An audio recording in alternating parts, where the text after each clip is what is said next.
hearing now convenes to hear the testimony of the President's concerning the President's fiscal year 2026 budget request.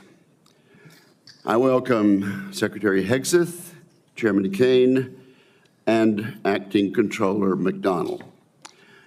As we review the past 5 months, the President and the Department of Defense have much to be proud of. The administration has largely succeeded in refocusing the Pentagon on warfighting. Our recruitment numbers have dramatically improved. That is a very important achievement and one we will continue to celebrate. The U.S. military has played a significant supporting role in the President's wholesale success at our southern border. He has achieved operational control over the situation, a position the vast majority of Americans support. In Operation Rough Rider, the President imposed costs on the Houthis. The operation was well executed by our service members, and it appears to have achieved its stated objectives for now.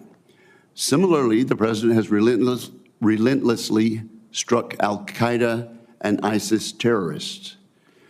Those strikes have helped to open up space for diplomatic breakthroughs in Syria, and they have prevented significant external attacks that could have emanated from Somalia. Unfortunately, the axis of aggressors is resilient. It is hell-bent on challenging American global leadership. It is clearer than ever that Vladimir Putin is uninterested in President Trump's and President Zelensky's offers for real peace negotiations. The Europeans are heeding the President's call to rearm, but we are in a tenuous period. A precipitate withdrawal of U.S. forces from Europe could undo all that progress. In Asia, the Chinese Communist Party continues its campaign of aggression against its neighbors and still displays open ambitions to retake Taiwan. Secretary Hegseth recently made this crucial point in an important speech in Shangri-La. He said, and I quote, "China seeks to become a hegemonic power in Asia," unquote. He is right. China intends to use military force to achieve Xi Jinping's goals. Meanwhile, in the Middle East, the Ayatollah is hiding as his regime crumbles. He is still refusing to negotiate. In short, this is the most dangerous national security moment since World War II. Unconstrained, aggressive dictators are on the move. And importantly, the character of warfare is rapidly changing. That is a dangerous combination. We cannot have an American-led golden age of peace and prosperity if we fail to navigate these historic security challenges. President Trump is actively working to protect American interests against four main adversaries: Xi Jinping and his Chinese Communist Party, Vladimir Putin's militarized Russia, Kim Jong-un's North Korea, and the Ayatollah's religious fanatics, including his web of terrorists. Our Commander-in-Chief deserves a military capable of maintaining deterrence and applying force when necessary to protect U.S. interests, as he has done in Yemen. I regret to say that this fiscal year 2026 budget request will not deliver that military. When Secretary Hegseth testified before this committee in his confirmation hearing, he made the correct point that spending less than 3% of GDP on defense would be, and I quote, "very dangerous," unquote. What we have in front of us is an inadequate budget request with precious little detail and no follow-on data about fiscal years 2027, 2028, or 2029. We must assume, and in fact, we have heard, that OMB intends to maintain defense spending at $893 billion across the 4 years of this administration. So even with a one-time $150 billion reconciliation infusion, this would leave us at 2.65% of GDP by 2029. below 3% of GDP and well below the 5% of GDP that we really, really need. Clearly, such a budget plan would allow the military balance to continue, as it has been, to tilt away from the United States and toward Communist China. Communist China has increased its budget by over 7% each year for the past decade. I know the Secretary fought for a stronger fiscal year 2026 discretionary request, but we need to acknowledge that a flat fiscal year 2026 budget is what OMB delivered. I expect we will spend today reviewing the numerous significant holes in this request, gaps that will make it much more difficult for President Trump to equip our service members and for his advisors to develop credible military options.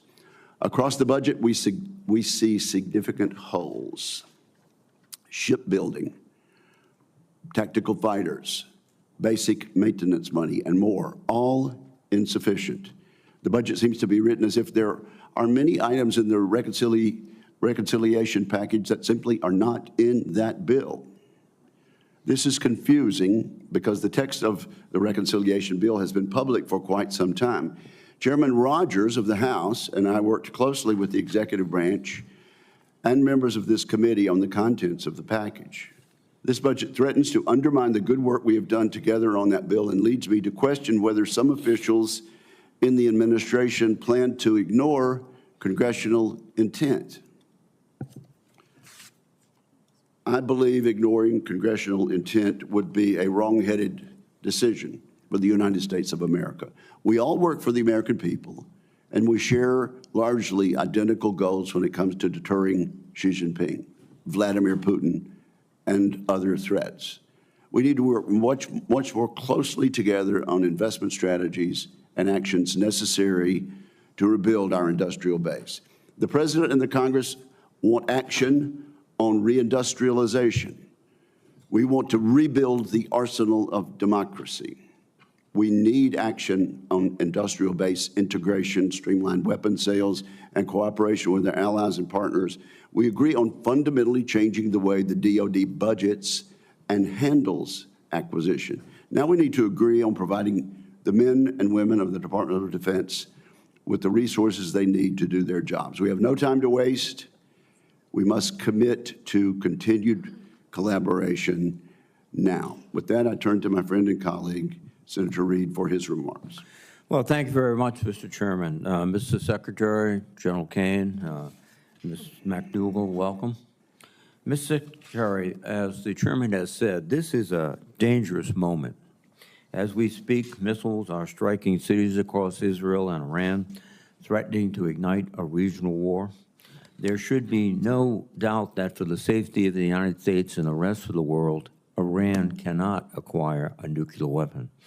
However, Prime Minister Netanyahu's decision to preemptively launch a war with Iran against the urging of the President threatens the stability of the entire region and the safety of Americans stationed there.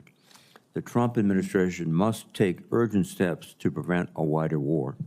Mr. Secretary, I would ask you to be crystal clear this morning about the administration's posture toward Iran.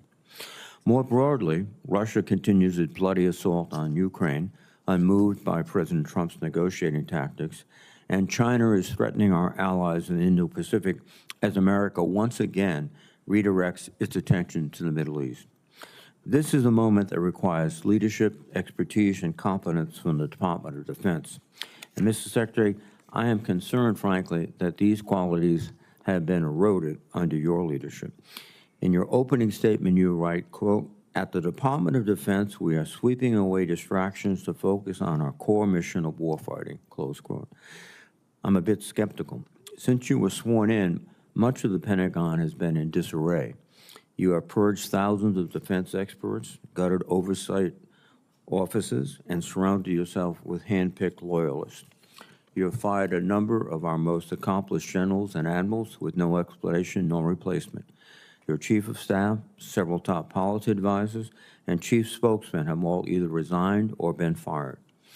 This is a legitimate problem for our national defense. Much of the Pentagon seems to have been paralyzed by infighting and stripped of expert staff at a time when we need stability and professionalism. Mr. Secretary, you must address this so the rest of the department can be laser-focused on their missions. I'm also concerned about your forays into diplomacy. The Secretary must be a capable statesman, especially in this dangerous global environment. During your first official trip to Europe, you made unfortunate mistakes, including by accidentally conceding America's negotiating leverage to Russia when you announced, quote, we must start by recognizing that returning to Ukraine's 2014 borders is an unrealistic objective, and, quote, the United States does not believe that NATO membership for Ukraine is a realistic outcome of a negotiated settlement. The State Department walked back your comments, but I worry that they cost us lasting credibility during peace negotiations and with our European allies. And, Mr. Secretary, I hope you've learned from these episodes. The key to our long-run success against China, Russia, and Iran and others depend on our ability to equip our forces with the ships, aircraft, and weapons needed to effectively deter them or, if necessary, defeat them.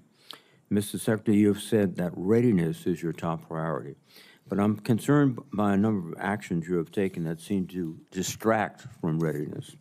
For example, you're in the process of firing 8% of the defense workforce, or 75,000 employees, and you recently gutted the Office of the Director of Operational Tests and Evaluation, which is responsible for testing new weapons and platforms for warfighters.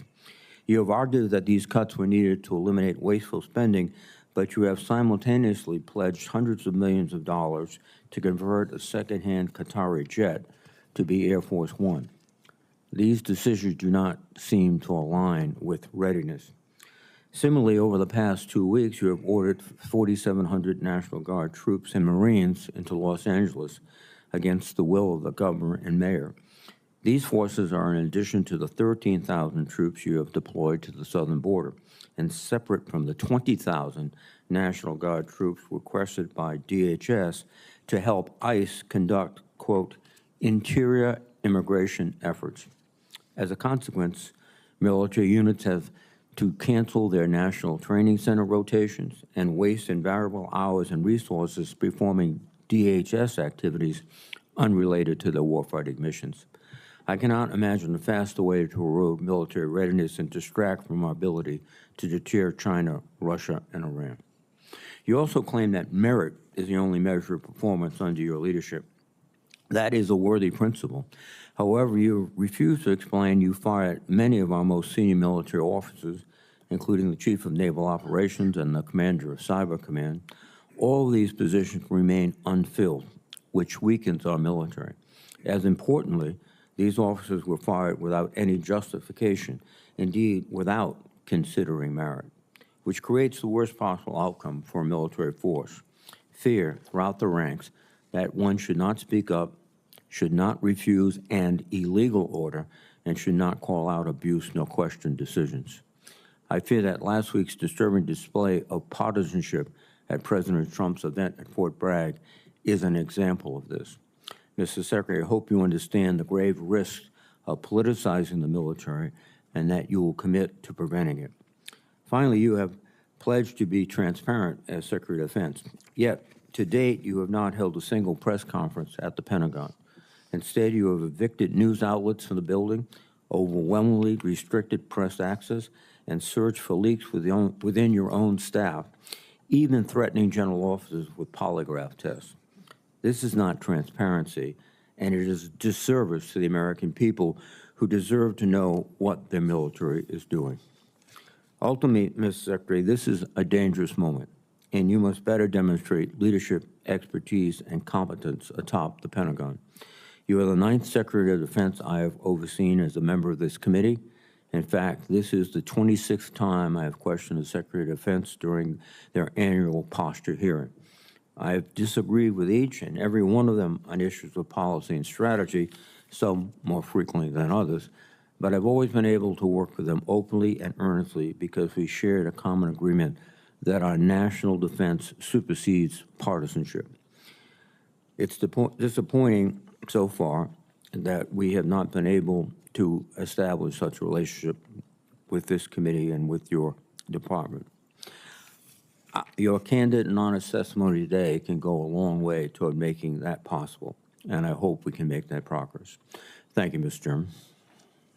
Thank you, Senator Reed. At this point, we'll ask our witnesses to summarize their testimony in 5 minutes or shorter. We begin with Secretary Hegseth. Sir, welcome to the committee. Well, thank you, Mr. Chairman. Ranking Member Reed, distinguished members of the committee, we appreciate the opportunity to testify in full support of President Trump's proposed fiscal year 26 budget for the Department of Defense. I'm honored to testify alongside General Dan Kane, Chairman of the Joint Chiefs, and Bryn McDonald, who's performing the duties of DoD's Comptroller and Chief Financial Officer. We are also very proud to represent our warriors and their families. And today, as they do every day, they're keeping our country safe. They're defending our homeland. They're standing up to communist China. They're working hand in glove with our allies and partners. They are achieving peace through strength. I'd like to start by thanking this committee and Congress for your bipartisan leadership to give our troops a big pay raise in 2025. That includes an additional 10% raise for our junior enlisted service members E1 to E4. Thank you for supporting our initiatives that improve quality of life for our warriors and their families. Things that include making historic investments. This budget makes historic investments in living conditions, in barracks, in base housing. This budget reforms the PCS process to reduce the cost and stress of moves for families. We've already seen changes there. And we improve the quality of care provided by our defense healthcare system. The best part of my job is meeting and interacting with troops and their families. We hear their concerns. We know what it's like to face these challenges. I've been there recently.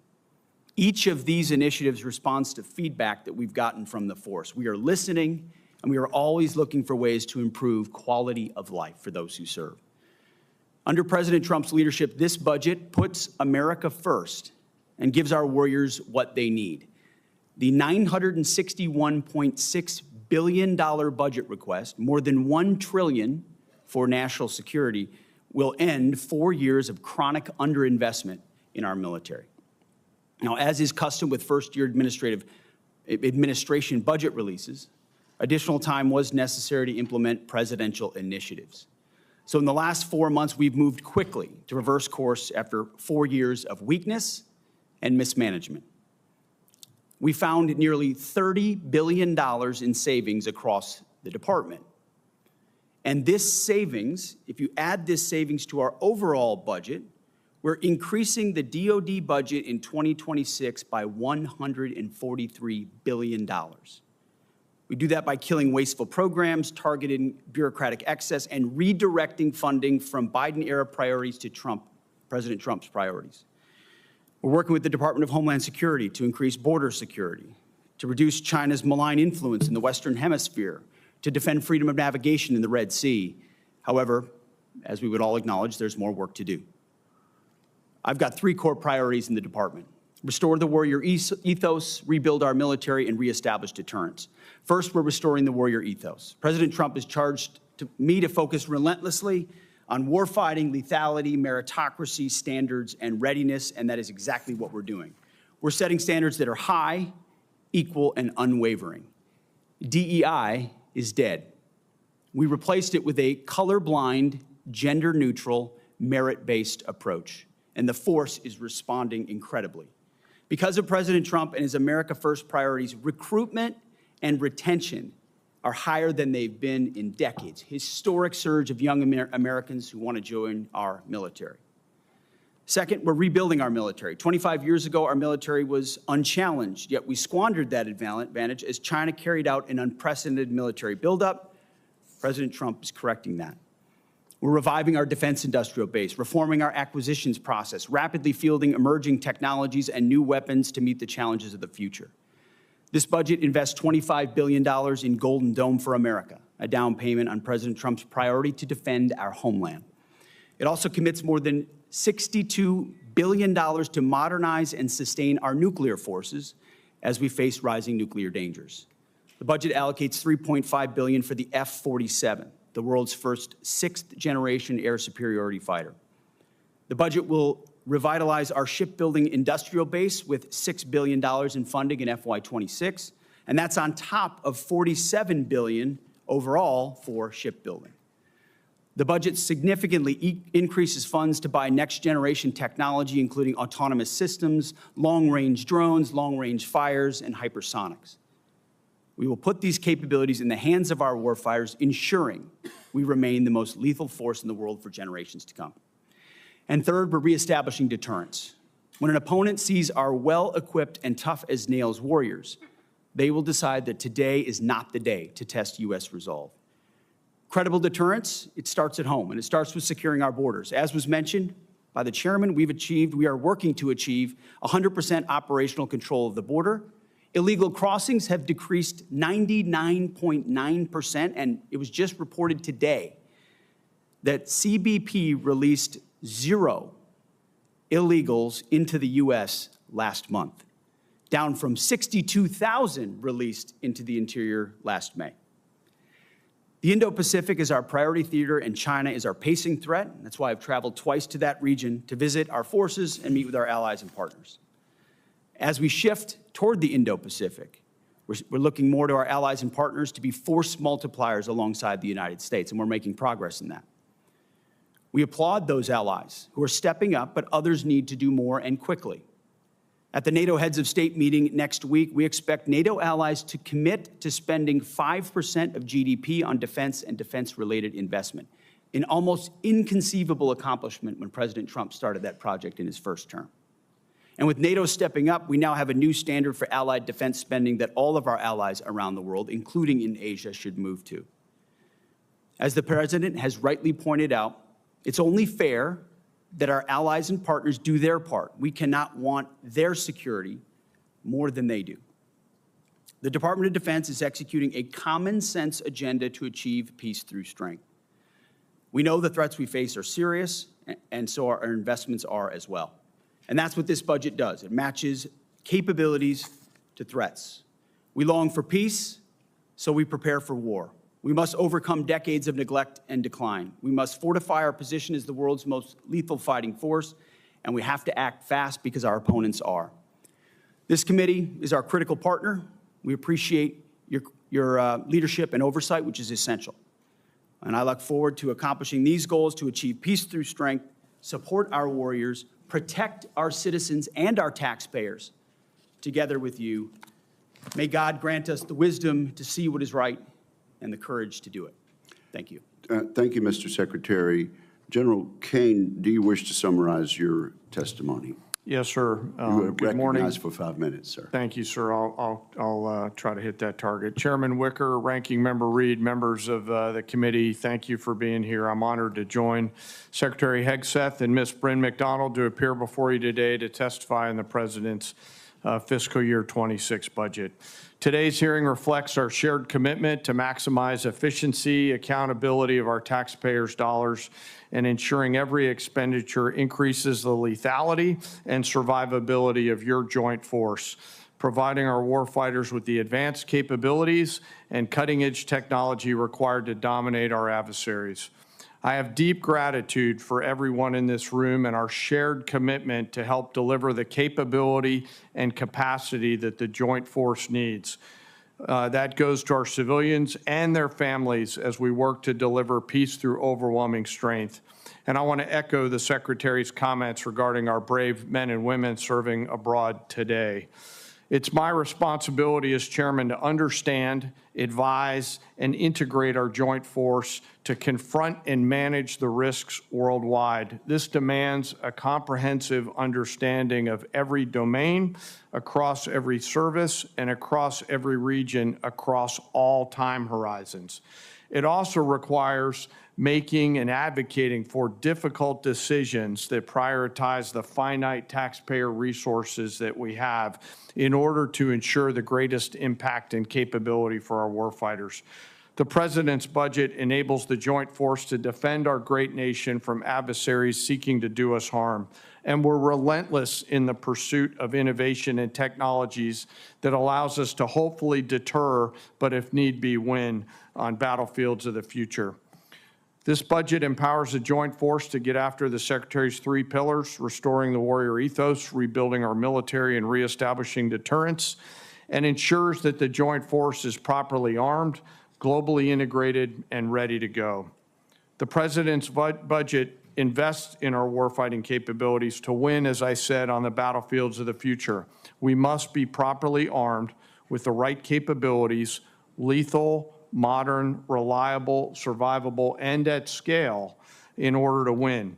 Victory requires people and platforms that overmatch the enemy's systems and work under the harshest conditions to ensure our decisive edge. This budget gives the necessary tools to reinvigorate our national and defense industrial base. Our nation is full of incredible talent, and we need to unlock every bit of it. This budget also helps us become more globally integrated, which is one of my main jobs. We are in the Joint Force relationship entrepreneurs, working together with the military, but also with our allies and partners, the interagency and industry, to make sure that we're connected before crisis or conflict. And this budget helps us to integrate that combat capability as our commanders and leaders consider actions and activities, not at the point that we're in a crisis somewhere. Finally, the President's budget reflects our mandate to stay ready, always on the account, anticipating the next fight and making sure that everyone is ready to go. But the most important component is our people. The budget makes meaningful investments in our service members and their families, improving quality of life for housing, medical care, and the ever-important moving process. As our most precious asset, we have to deliver for our people. I want to highlight one of them today. Sitting behind me is Colonel Matt Jamont. Many folks know Matt up on the Hill today. It's probably his last hearing in uniform, which after 31 years, he graduates from service later this year. He's been like a pterodactyl for the Joint Force, always delivering and advocating for it. Pterodactyls are very, very old. Yes, sir, I know. You'll note his, Would he you looks raise very, your hand, very Colonel? young. Yes, sir. Thank you. Thank you for your service. It's an honor every day to serve alongside some of the extraordinary warriors and civilian teammates that our nation has to offer. I assure this committee that the Joint Force remains committed and capable, and we're grateful for your continued support. I want to also highlight the leaders that will come before this committee in the coming days, which will be carefully considered by each of you for the general and flag officer assignments. They are all extraordinary. I am mindful and grateful for those that are currently deployed right now. They are on my mind and in my heart, and I know the secretaries as well. And I continue to hold a special remembrance for our fallen and the families of our fallen who show us what right looks like. Thank you for your time, and with that, I look forward to your questions. Very skillful use of time, General. And Ms. McDonald, we will not require an opening statement from you. Thank you for your for being available for questions today. And now we move to rounds of 5-minute questions. And let me say, we expect full attendance today, and I expect all members will want to ask questions. I've tried to be very skillful sometimes in my membership on this committee to ask a very involved question with about 20 seconds to go in my 5 minutes. We will not be using that practice today. Or we'll be here in the wee hours of the early evening. So at this point, let me begin by asking Secretary Hegseth about congressional intent.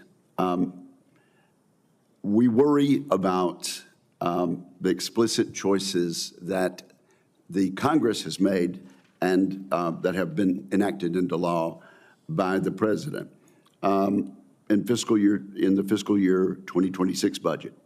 The decision came to us surprisingly to zero out destroyers, even though Congress intended for reconciliation to give the industrial base stability with a third DDG in fiscal years 2027 and in 2029. I've asked this of every nominee from the department who has come before us about honoring congressional intent. We will put funds in the reconciliation bill, working with the House and working with the administration to get the signature on the bill. And we will make clear alongside that the specific congressional intent. I've asked this of every official, and I will ask you as well, Mr. Secretary, do you commit to following congressional intent unequivocally on reconciliation? Well, thank you for the question, Mr. Chairman. Yes, our team looks forward to working with this committee, both through the budget process and reconciliation, and would acknowledge, just as a starting point of the conversation, that we are looking at 2 bills and 1 budget at the Defense Department. So as we have discussions about allocation, we may sometimes be talking about different numbers because of that, but from our perspective, we built a budget tied to $960 billion. Are you qualifying your explicit yes? Because we have not had that from any of the other witnesses that have come before us. If our congressional intent alongside the numbers in reconciliation is explicitly expressed, do you commit to following congressional intent unequivocally in reconciliation? Yes, we just wanted to clarify the entirety of the budget from our perspective. Well, thank you very much. Now, you said once before that, and I quoted in my opening statement, Mr. Secretary, that going below 3% of GDP would be very dangerous. That was your testimony in January. Of course, you know well that we're asking our allies in Europe and NATO to go to 5%, and it has been the intention of most of us on the committee that the United States lead by example and, in fact, follow the peace through strength example of President Reagan and his administration in getting to 5%.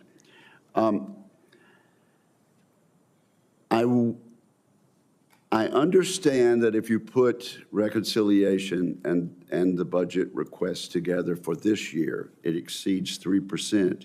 But if we go back to that same baseline for the next 3 years after that, we'll be under 3%. We intend to fix that.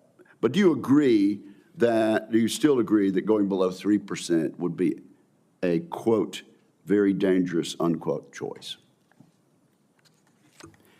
Yes, sir, and so does the President of the United States, which is why this budget increases from FY25 13%, puts us at 3.5% of GDP on defense, and we feel like is a generational increase in defense capabilities. And when you add that alongside the $30 billion we've already found in savings and repurposed, that's where I get to the $143 billion in additional spending in defense, which we think is substantial. And you agree then, Mr. Secretary, that in future years, it would be very dangerous to go below that 3%? As I said in my remarks, we're going to match our budget to threats. And so, yes, in the future, we anticipate threats like we have today. And so I would anticipate a robust budget in the future, yes. Would you please be kind enough to answer my question? Would going below 3% in future fiscal years be, quote, very dangerous, unquote, as you said in your statement in January? Yes, sir, and I believe the President of the United States definitely feels the same way. Thank you, sir. Senator Reid. Thank you very much. And I yield back 5 seconds. I'll take those 5 seconds. Oh, no, sir. No, that's not the way it works. First, let me apologize to Miss McDonald, who I said was Miss McDougal. You're Irish, right? My husband is, yes, sir. Well, that's good enough. Thank you. You were Scotch for a few minutes, but I apologize, ma'am. And, Mr. Secretary, you have fired a number of general and flag officers, and you clearly have the authority to do that, but there was no cause given, and it's also deeply concerning it's taking a long time to appoint successors. I understand that today you announced that the nominee for CNO will be Admiral Darrell Caudle. Is that right? Yes, sir. Well, we still have many of these positions open, including the U.S. Cyber Command, which is absolutely critical. Do you believe that these lack of nominated leaders are affecting our warfighting abilities? Sir, I believe we all serve at the pleasure of the president. And in every single position, we're looking for the right man or woman to fill that role to execute on behalf of the missions of this department. And we're doing it expeditiously in every case. Again, do you have any anticipation of when we'll receive the nominee for Cyber Command? Sir, as I mentioned before, we have a very capable deputy at Cyber Command who has taken the helm. So it's not as if it's without leadership, very much so. But we are, as recently as yesterday, had a high-level discussion of exactly what that will be. Mr. Secretary, in your opening statement, you stated, at the Department of Defense, we are sweeping away distraction to focus on our core mission of warfighting. However, since your confirmation, your office has been consumed by high turnover and disarray. At least 3 senior aides were fired and subsequently investigated for leaks, alleged leaks to the press. Your first chief of staff has since left his position, and to the best of my knowledge, that position is vacant. The Inspector General is reviewing your use of Signal app to send sensitive information pertaining to military operations in Yemen, not only to senior government officials, but to your wife, your brother, and your personal lawyer. Finally, according to press reports, you have threatened a polygraph test against senior members of the military. As I said in my opening statement, this is a dangerous world. You know that. And this turmoil in your own office is not contributing, I think, to the clarity and thoughtfulness and decisiveness necessary.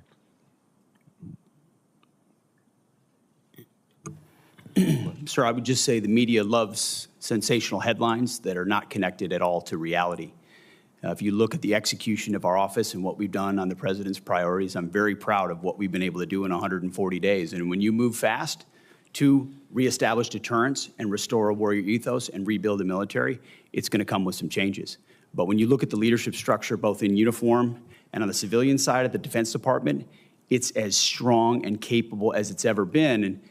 And I would contrast it with the chaos of the world under the previous administration, the debacle in Afghanistan, war unleashed in Ukraine, what happened on October 7th. That was a view of weakness and chaos unleashed by the Biden administration under the previous defense secretary. So if a few changes have to be made in the first portion of my term in order to get it right, I think that's pretty acceptable to establish deterrence and rebuild our military and restore the warrior ethos. Well, Mr. Secretary, you can cite those examples. History, I might have a different perspective. As I understand it, the direction to leave Afghanistan was an agreement with President Trump in Doha, which left our forces in a very precarious position since they were there for a year and they had to come out. And Taliban knew that, and they were going after them. But let me move on to another issue, which is 30 seconds. 35. We have had detainees in Guantanamo, and we have used military flights to get them there. The problem, I think, is that some of these military flights have not contained DHS agents on it. And so, in effect, the military becomes not just the custodial agents, they're also the control agents. And that would seem to me a violation of military procedures. Is that practice continuing? Senator, every aspect of that mission is in coordination with DHS and with DHS officials. So there are no flights with airmen only on board? Not that I'm aware of, sir. Thank you. Thank you, Senator Reid. Senator Fisher. Thank you, Mr. Chairman. Mr. Secretary General, Ms. McDonald, welcome. I serve on both the Armed Services and the Appropriations Committees, and every year we legislate annual authorization and appropriation bills that provide the policies and the funding for the department. While I'm confident we will do so again this year, the administration has made this process more difficult by delaying the delivery of budget materials to Congress. Mr. Secretary and General Kane, I've appreciated our previous discussions about the need to modernize our nuclear triad and to provide the President with additional options for regional nuclear deterrence. And to achieve this, we must have sustained and predictable funding within the department's base budget. I'm concerned that the department's fiscal year 26 request relies too heavily on reconciliation for some of our nuclear programs. For example, the reconciliation text includes funding for Sentinel. That is meant to accelerate and reduce risk in the program over the next several years. It is not meant to fill a self-imposed gap in funding in a single fiscal year created by short-changing ICBMs in the base budget. I understand using reconciliation funding is relatively new to the department, but I expect us to work together throughout this cycle so that we can assure that funds are used as intended and that the programs are adequately funded within that base budget. General Kane, do you agree that nuclear modernization programs should be prioritized both to keep pace with the threats and to ensure that the President has a full array of options for nuclear deterrence? I do, Senator, and appreciate your leadership on ensuring that we've got the tools that we need to deliver for the triad of the future. Secretary Hegseth, although progress has been made the last several years, I continue to be concerned about the ability of our defense industrial base to produce munitions at an adequate scale to support our warfighters in these modern conflicts that we have. And now that you have been sworn in and had time to review the current state of our industrial base, what more should the department be doing to increase munitions production, and how does this budget request support these objectives? Senator, it's a great question. We should be doing everything we can, which is precisely what we are doing at the very highest levels, from myself to the Deputy Secretary of Defense with industry. This budget is a 45% increase in the defense industrial base. It invests in critical munitions procurement. It invests in defense supply chains, in resilience in supply chains, in increased competition and capabilities for outside companies to get into the business of providing critical munitions. So across the board, we're finding and hiring innovators to move as quickly as possible, cutting through the bureaucracy, the red tape to deliver those systems in a world that needs them now more than ever. Could you get back to me on timelines that you have set for each of those areas that you mentioned, and obviously the funding that's going towards them, but I'd be interested in what you're setting for yourself for goals for the timelines in getting that achieved. Yes, ma'am, we have those and we will get those to you. Thank you. And General Kane, do you assess that the total munitions requirement is currently aligned with the magnitude of the threats that this country faces, or should the department review its stockpile requirements to ensure that we are fully prepared for these modern conflicts? Senator, we're always looking at the lessons learned of past conflicts to include the most recent ones around the world and taking those and applying those to what the future of war might look like. So we're always evolving and considering what the mix of munitions that we need for the joint force in order to deliver overwhelming strength. And I would be remiss if I didn't bring up spectrum. So as we look towards the Golden Dome and the importance of that, over the next several weeks, I hope we can see some more details on that because we can't shoot what we don't see. And I think it's important that all of us here, as well as the public, understand the importance of the spectrum that the department has in order to reach that. Thank you. Thank you, Senator Fisher, for that important and correct observation. Senator Shaheen. Thank you all very much for being here. News reports this morning suggest that the President is actively considering intervening in the situation in the Middle East. I understand that we have 40,000 troops deployed in the region, many of whom are in range of Iranian missiles. And it's being reported that the president is being asked to consider providing the bunker buster bomb that is required to be carried only by the B-2 bomber and would require a U.S. pilot. That raises real concerns about what retaliation might mean for the safety and stability of the entire region and our troops and Americans who are in the region. So can you tell us, Mr. Secretary, are you considering military action that would bring us into active hostilities? And whether you expect a decision to be made on that anytime in the next few days? Just bearing in mind, and you can stop the clock, we will be going into a classified portion of the hearing later on. But proceed, Mr. Secretary. I understand that, Mr. Chairman, but I think this is a question that's very important for the American public to hear. I just wanted to make it clear that there would be an opportunity to get very deep into that. Go ahead. Senator, I agree with the chairman. Most of what I can or should say would be reserved for a classified setting. I would say the president, obviously, any decisions on this matter are at the presidential level. He has communicated very clearly for quite some time. I do understand that, Mr. Secretary, but my question for you is whether you have been asked actively to provide options for the president regarding a strike in the Middle East. If I had or I had not, I wouldn't disclose that in this forum, Senator.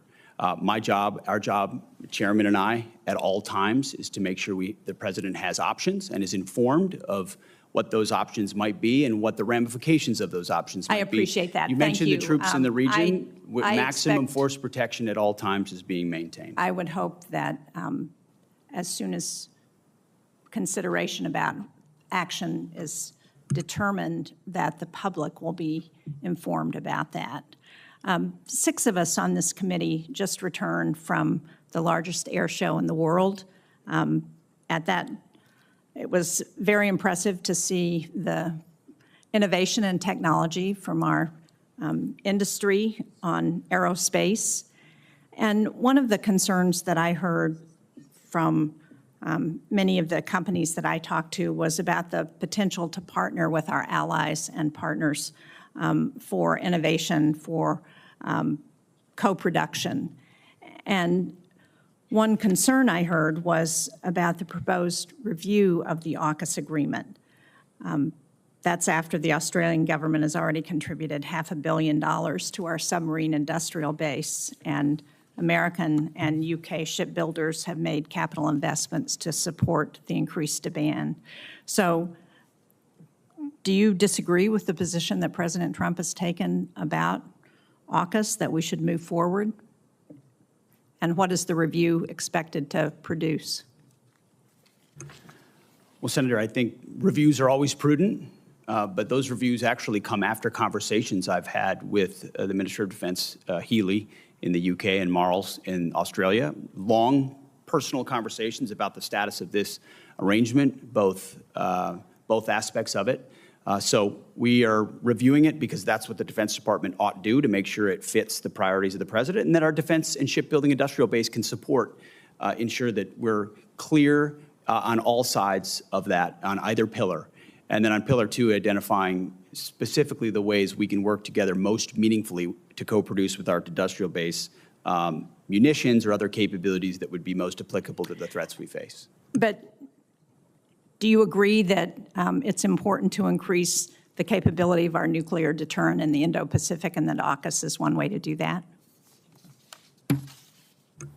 I do, and working through AUKUS as a possible avenue for that is a good thing.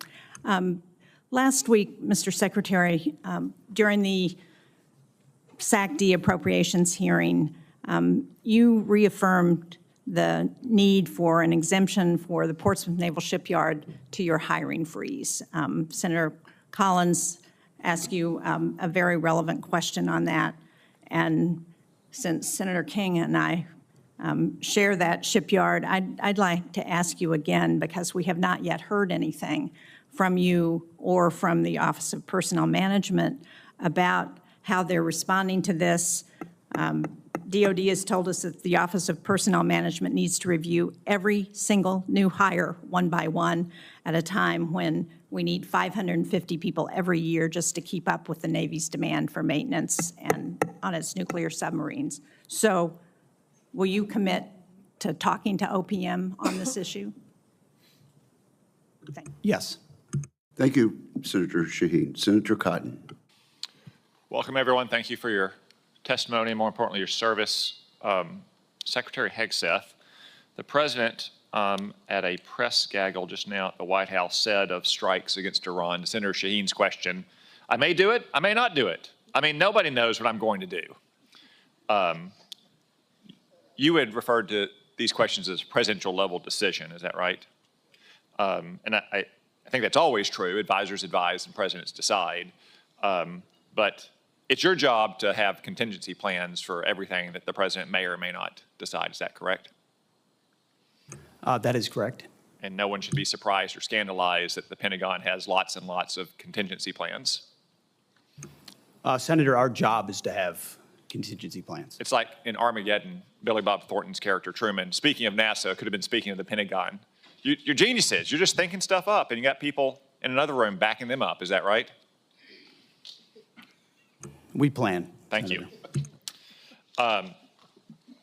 And although it's true in every part of the government, it's probably no more true in your department that it's a presidential level decision. This is the president's core constitutional responsibilities as the commander-in-chief. I mean, it's important what he does with labor and HUD and the rest, but as the commander-in-chief, it's the most important role he has, and therefore you're the department where you take the most direct guidance from the president.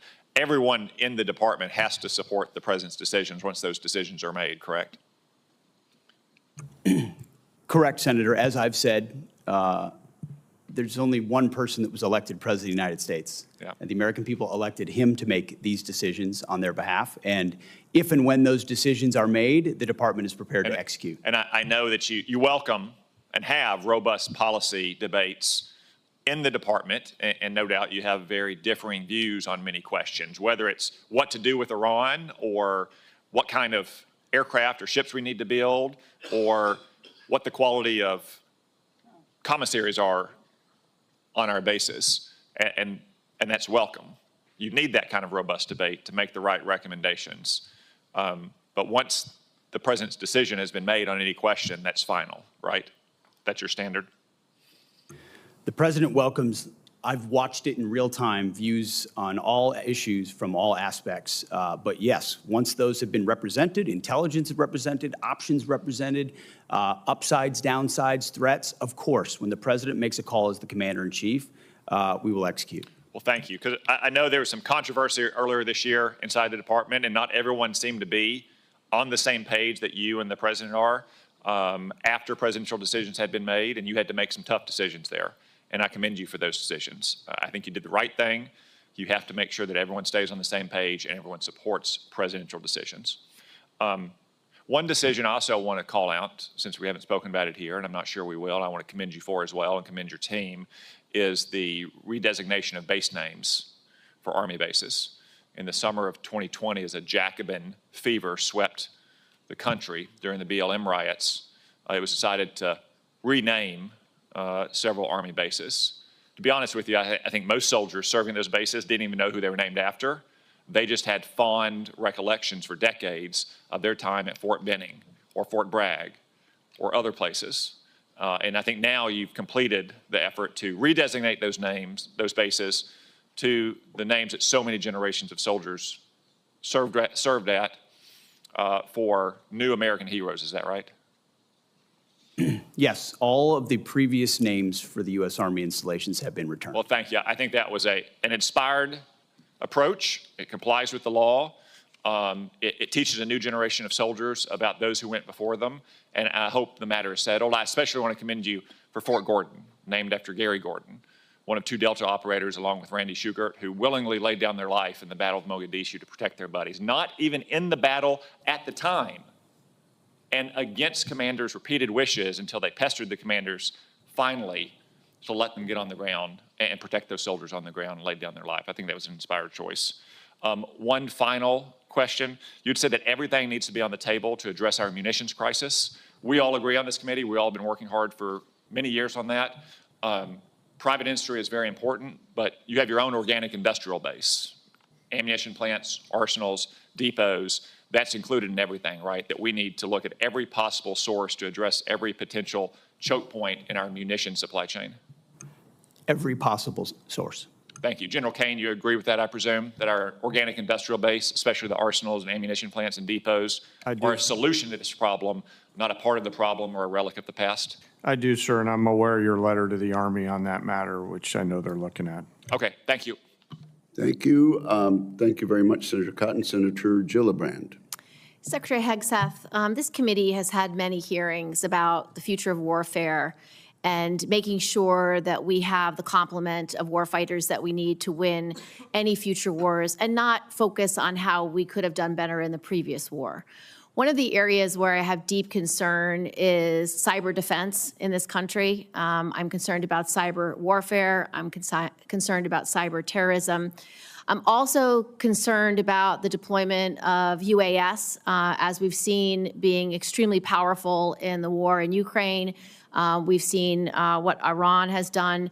So I'm concerned about our posture with regard to UAS and a defensive posture with regard to UAS attacks. I am very concerned about what happened over many of our military sites.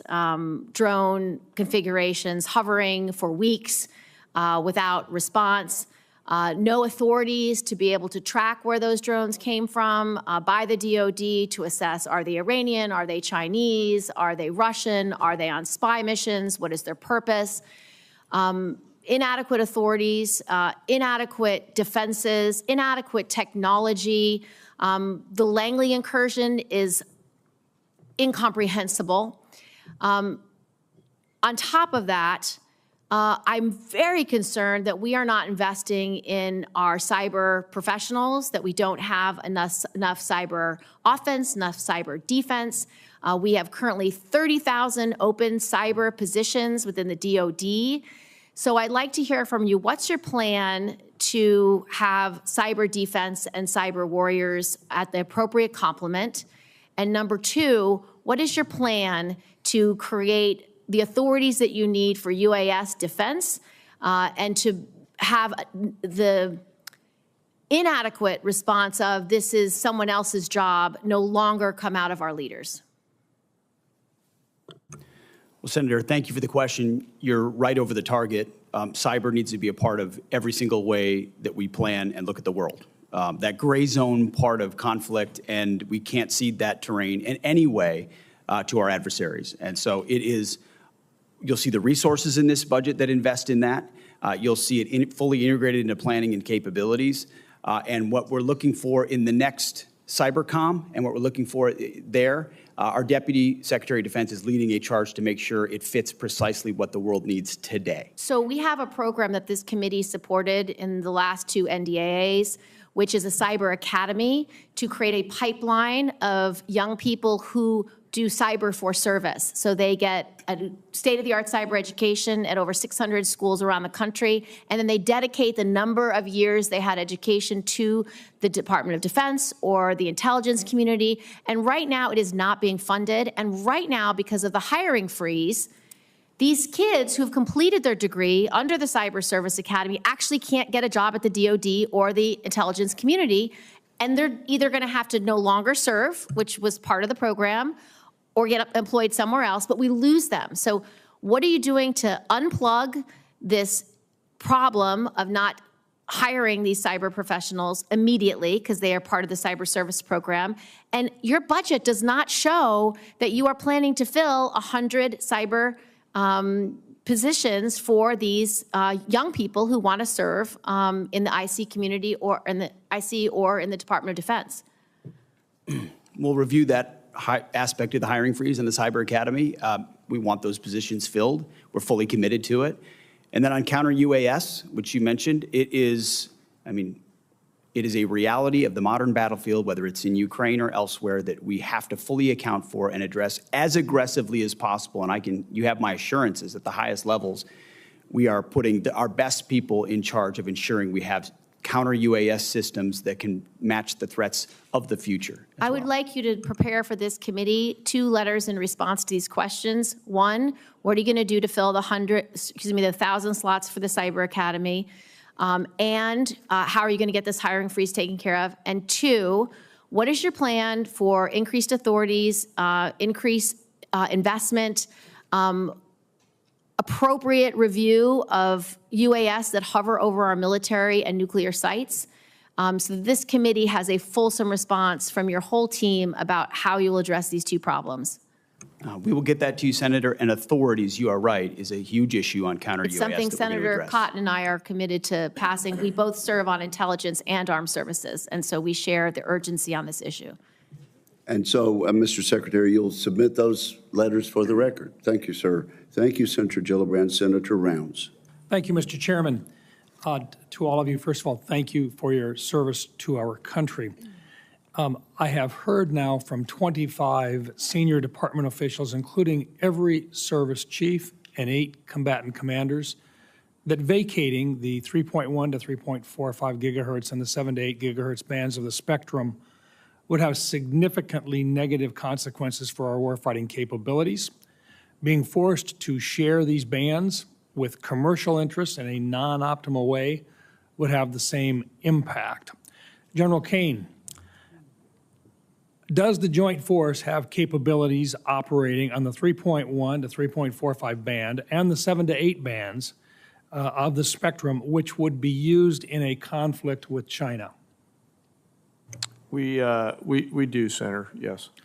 And would those capabilities be negatively impacted if the Department of Defense were forced to share those bands with commercial users in a non-optimal manner?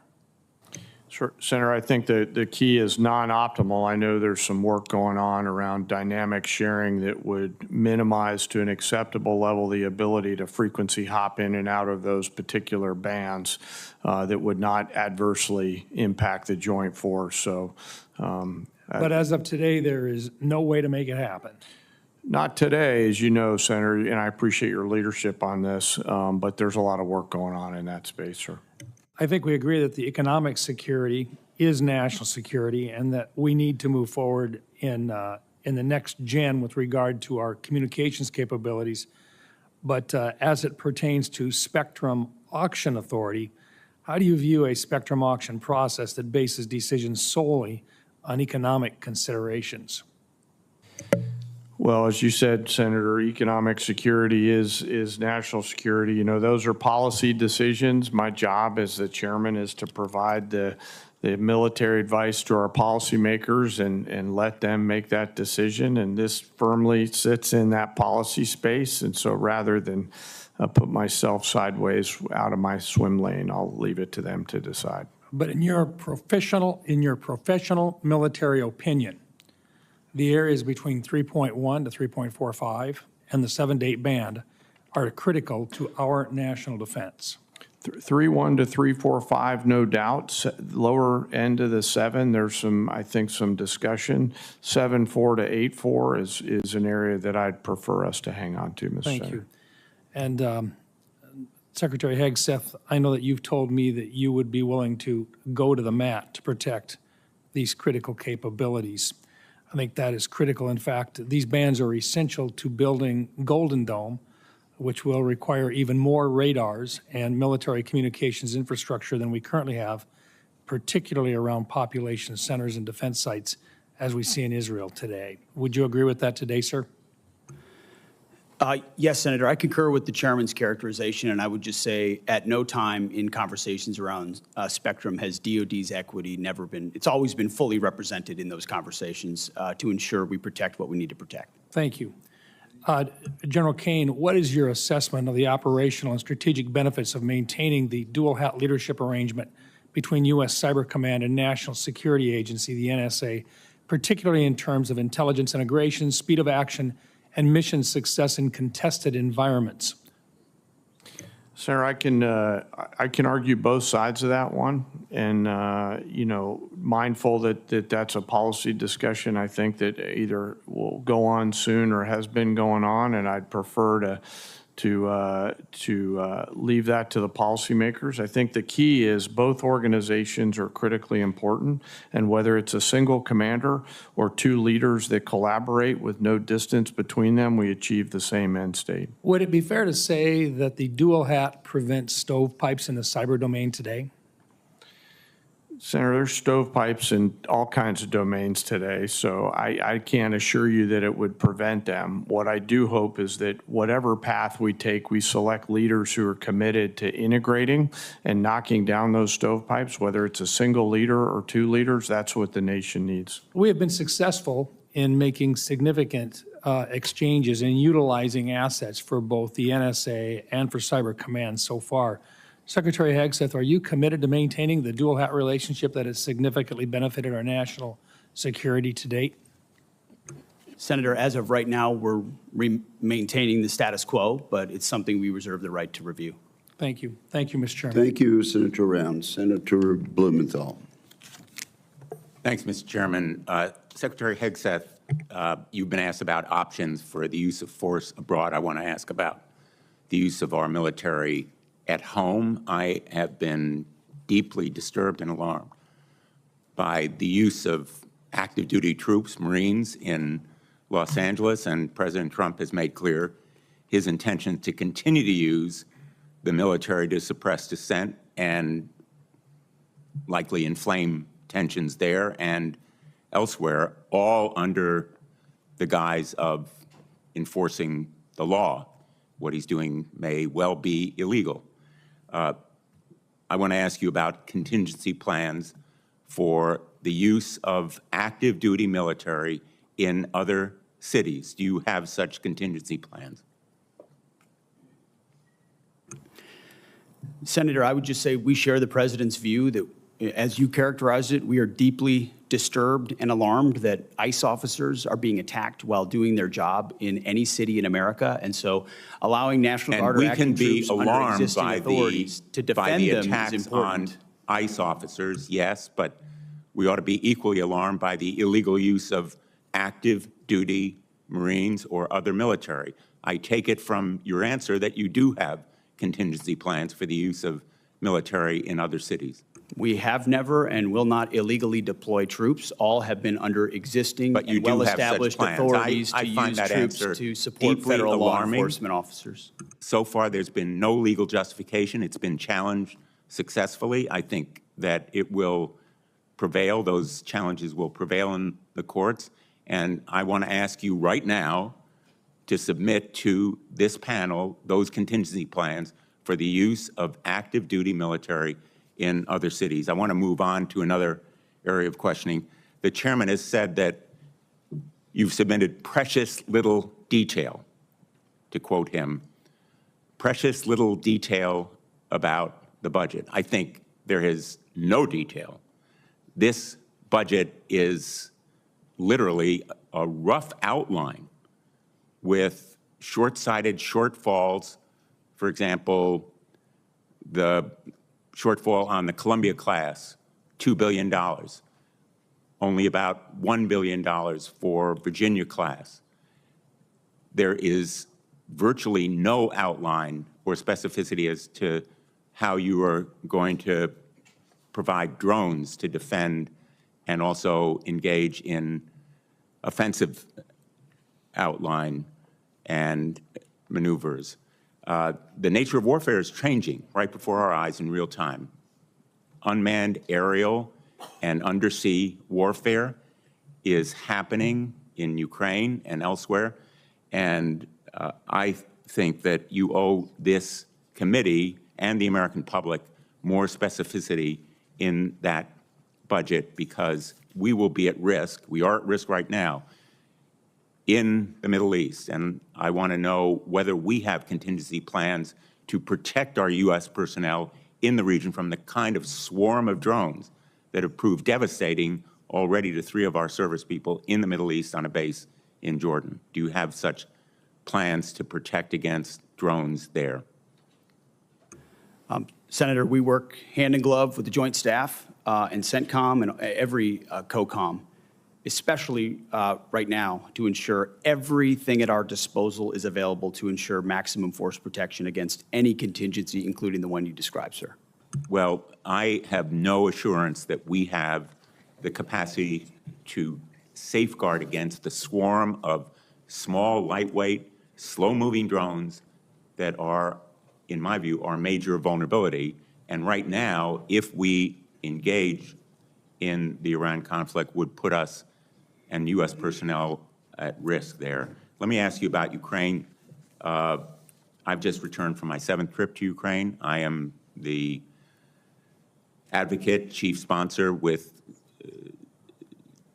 Senator Graham in the Russia sanctions bill. You said that the United States and the ranking member cited it, that we must start by recognizing that returning to Ukraine's pre-2014 borders is an unrealistic objective and will only prolong the war. My question to you is, when will you release the PDA $4 billion in equipment that Ukraine desperately needs? It's sitting there. Ukraine deserves it. When will it be released?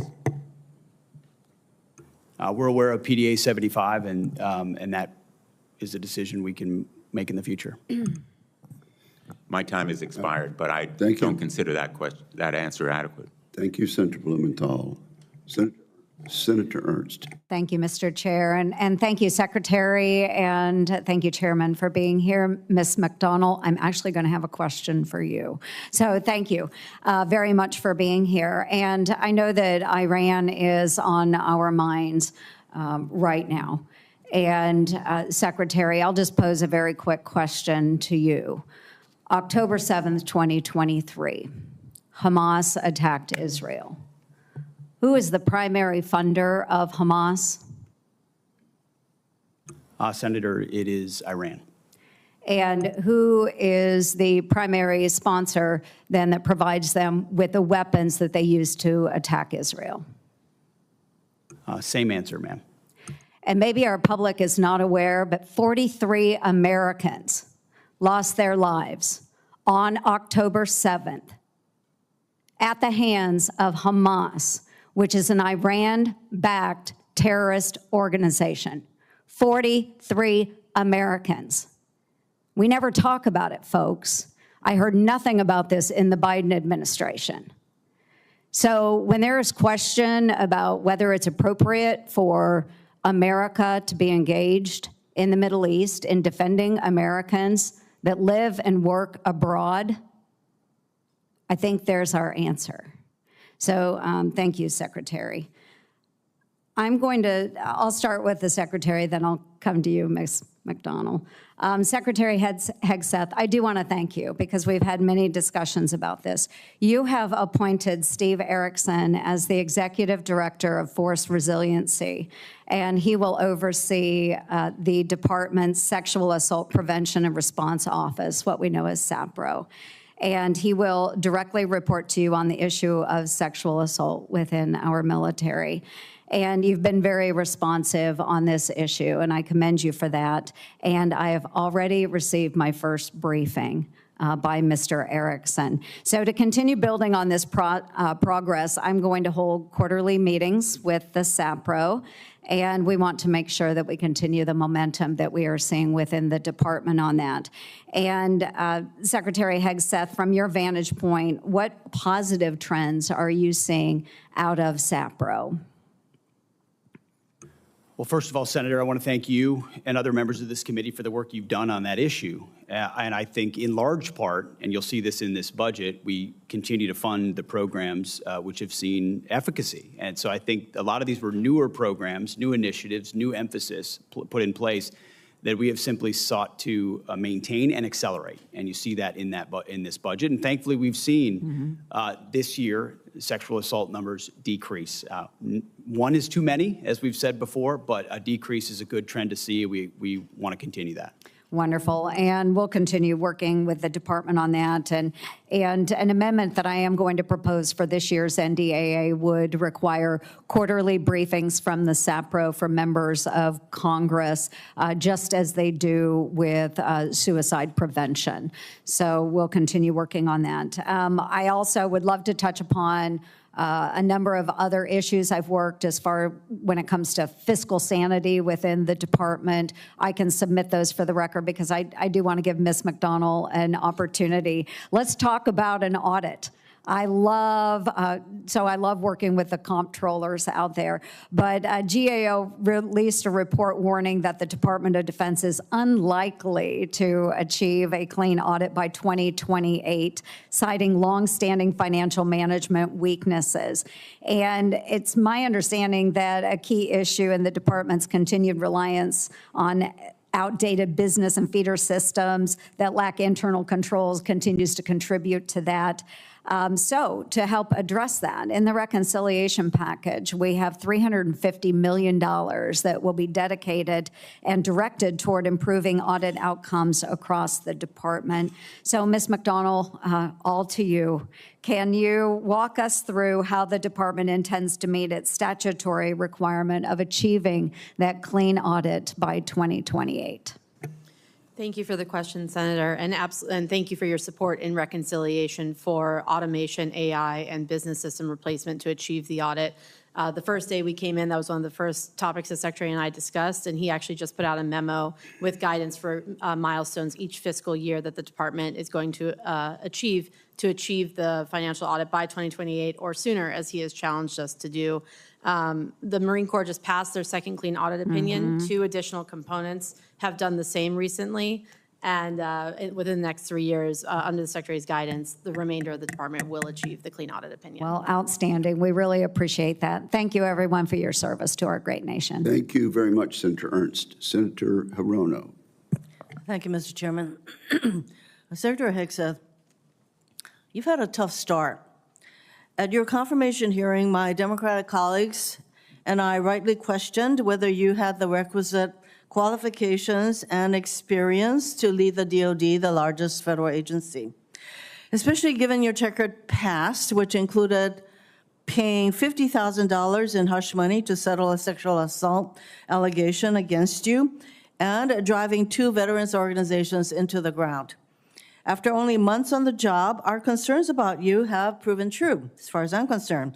Instead of strengthening national security, you've turned the Pentagon into a dysfunctional mess. You are jeopardizing military operations and service members' lives with your unprecedented action of texting classified military plans to anyone who might stroke your ego.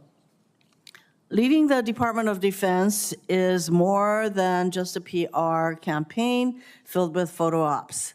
While you pose for cameras, Russia's war of aggression against Ukraine continues unabated. Israel and Iran are also at war, in large part because your boss tore up a multilateral agreement former President Obama brokered with the UK, France, Germany, China, and Russia that curbed Iran's nuclear program and ambitions. Meanwhile, China advances in the Pacific as this regime undermines and attacks our allies. At a time when steady leadership is critical, we are confronted with crisis and instability. Mr. Secretary, close to 5,000 Marines and National Guards have been deployed to LA without the request or consent of the California governor or the Los Angeles mayor, Bass. Rather than calming the situation, this troop deployment is purposefully inflaming and escalates tensions. You claim lethality is your top priority. Do you plan to unleash this lethal force against U.S. citizens and civilians in LA and other cities? Well, Senator, I would reject most of the characterization of that statement, including lethality against U.S. cities, when all of those National Guardsmen and Marines have conducted themselves with the 5,000 utmost of professionalism, defending our federal agents, Americans, Well, who we deserve to be able to obviously do their job have to a deport different illegal view. immigrants after the previous administration allowed Reclaiming my 21 time. million I am illegals not to here to cross our listen border. to rhetorical responses. I would like to have a professional response that I would expect from somebody who is the Secretary of Defense. Millions of people peacefully demonstrated this weekend against the president acting like a king. Given this regime's dangerous policy of mobilizing troops inside the U.S., the politicizing of the military is a legitimate concern. So, given the dangerous policy of mobilizing troops inside the U.S., if ordered by the president, I'm going to ask you once again, to shoot peaceful protesters in the legs, would you carry out such an order from the president? Senator, as I've said before, of course, I reject the premise of your question and the characterization that I would be given or are given unlawful Considering- orders. It's all meant Excuse to me. attempt to smear the commander-in-chief, and I won't Considering fall that the for it. president in his first term actually ordered such a thing, it is not a premise that you can reject. He can order, do the same thing. So you're, again, I think you would just follow what the president wants you to do. Let's face it, it is not normal to call up our troops in this way, and there is active litigation against this deployment. Will you follow a court's order regarding whether or not this deployment is legal? If the court says this deployment of troops into our cities is not legal, would you follow that court's order? It's pending in the courts, Senator. Well, when the court decides, would you follow that court's order, decision? I don't believe district courts should be determining national security policy, So but you will not be following that. when it goes to the it's a Supreme Court, legitimate we'll see. Court. And unless the president decides to appeal, there you have it. So I take it that you don't consider district court decisions to be legitimate. Thank you, Mr. Chairman. Senator Sullivan. Thank you, Mr. Chairman. Mr. Secretary General, welcome. I think you guys are doing a great job. And I think this kind of line of questioning, it's amazing how my colleagues on the other side of the aisle are all now focused on readiness, right? I mean, I know my colleague from Hawaii chaired the readiness subcommittee. I think we had 2 hearings in 4 years, right? So I appreciate your focus on readiness, lethality, deterrence. Ms. Secretary, thank you also for your focus on Indo-PACOM. Your speech and attendance at the Shangri-La Dialogue was really outstanding. And General, I'm glad you were there as well. I appreciate your direct answer to the chairman on following the laws directed by the Budget Reconciliation Bill, which hopefully we're going to get over the goal line. It'll be great for our military. It's important that all your subordinates get that message as well. I'm sure they will. General, thank you for your visit to Alaska, the most strategic place in the world. Ms. Secretary, I'd love to have you up there soon. As a matter of fact, for your staff, take a look. August 16, 18, that's going to be the overlap of 2 large-scale exercises in Alaska, Northern Edge, Arctic Edge. I believe the Indo-PACOM commander, NORTHCOM commander will likely be there around that time. Would love to have you there, Mr. Secretary, so take a look at that date. General, do you have any quick takeaways from your Alaska visit?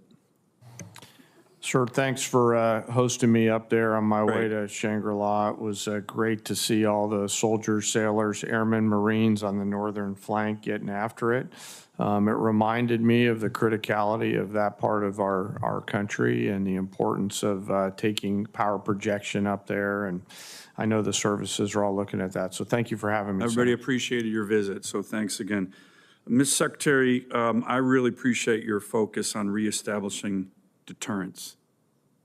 By the way, it's really hard to do once you've lost it. This has been particularly true with regard to Iran. Let me give you my view on how tough that has been. You know, the Quds force, led by Soleimani, killed and wounded over thousands of U.S. service members when they were providing EFPs to the Iraqi Shia militias, while John Kerry was palling around with the Iranian foreign minister, Zarif, on the JCPOA stuff. General, you might remember one of your great predecessors, General Dunford, in a hearing before this committee, said we had completely lost deterrence, that the Iranians thought they could kill American service members anytime they wanted, and they ended up killing over 600 and wounding over 2,000 with no consequences. That was General Dunford telling this committee. We regained deterrence under President Trump's first term with the maximum pressure campaign and, in particular, killing Soleimani. Biden came in, appeasement of Iran was the order of the day, appeasement of Iran's proxy was the order of the day, and we lost deterrence again. So much so that not only did he unleash the proxies, the Iranians, and fund them, but it was public knowledge that Iran was trying to assassinate senior U.S. officials, including Mike Pompeo and President Trump. Talk about losing deterrence. Mr. Secretary, Iran's military and leadership is in complete disarray right now because of the bold actions by Israel. Is this an opportunity now to once again, like we did in the first term of the Trump administration, reestablish deterrence against this terrorist regime by making sure one way or the other they never have the capacity to enrich or produce a nuclear bomb, a goal that President Trump has repeatedly emphasized? And again, I thank you for focusing on reestablishing deterrence. It's critical, and you're right. It's difficult to reestablish when you lost it, which we did under the Biden administration. We know right now that Tehran understands exactly what the president is saying. He set 60 days. The world can believe it, and the world cannot believe it. He set 60 days. They had an opportunity to make a deal. They should have made a deal. President Trump's word means something. The world understands that. And at the Defense Department, our job is to stand ready and prepared with options, and that's precisely what we're doing. So is this an opportunity now to reestablish deterrence the way it was done in the first administration?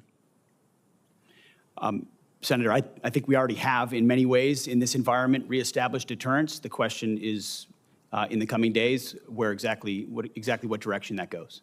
Finally, Golden Dome, we look forward to working with you. It was good to see you at the Oval Office. We have a great opportunity here. Presidential leadership, your leadership, budget reconciliation bill, $25 billion down payment. Senator Kramer and I will be introducing legislation with Senator Sheehy on this next week to firmly entrench our strategy. We've been working closely with DOD on Golden Dome in the law, and we look forward to continuing to work with you on that. Thank you, Senator Sullivan. Senator Kaine.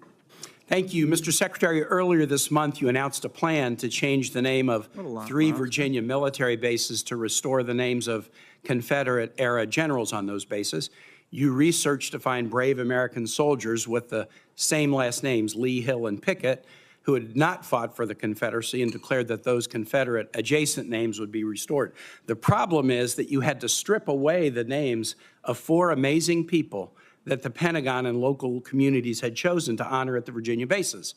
Van Barfoot, he was a Mississippi native, Mr. Chair, who came to Fort Pickett in the early 40s to train for war. He fought all over Europe in World War II. He won the Congressional Medal of Honor for his bravery. Leading his platoon in southern Italy, he killed 10 of the enemy, captured 17 more, and escorted 2 wounded Americans 1,700 yards to safety under enemy fire.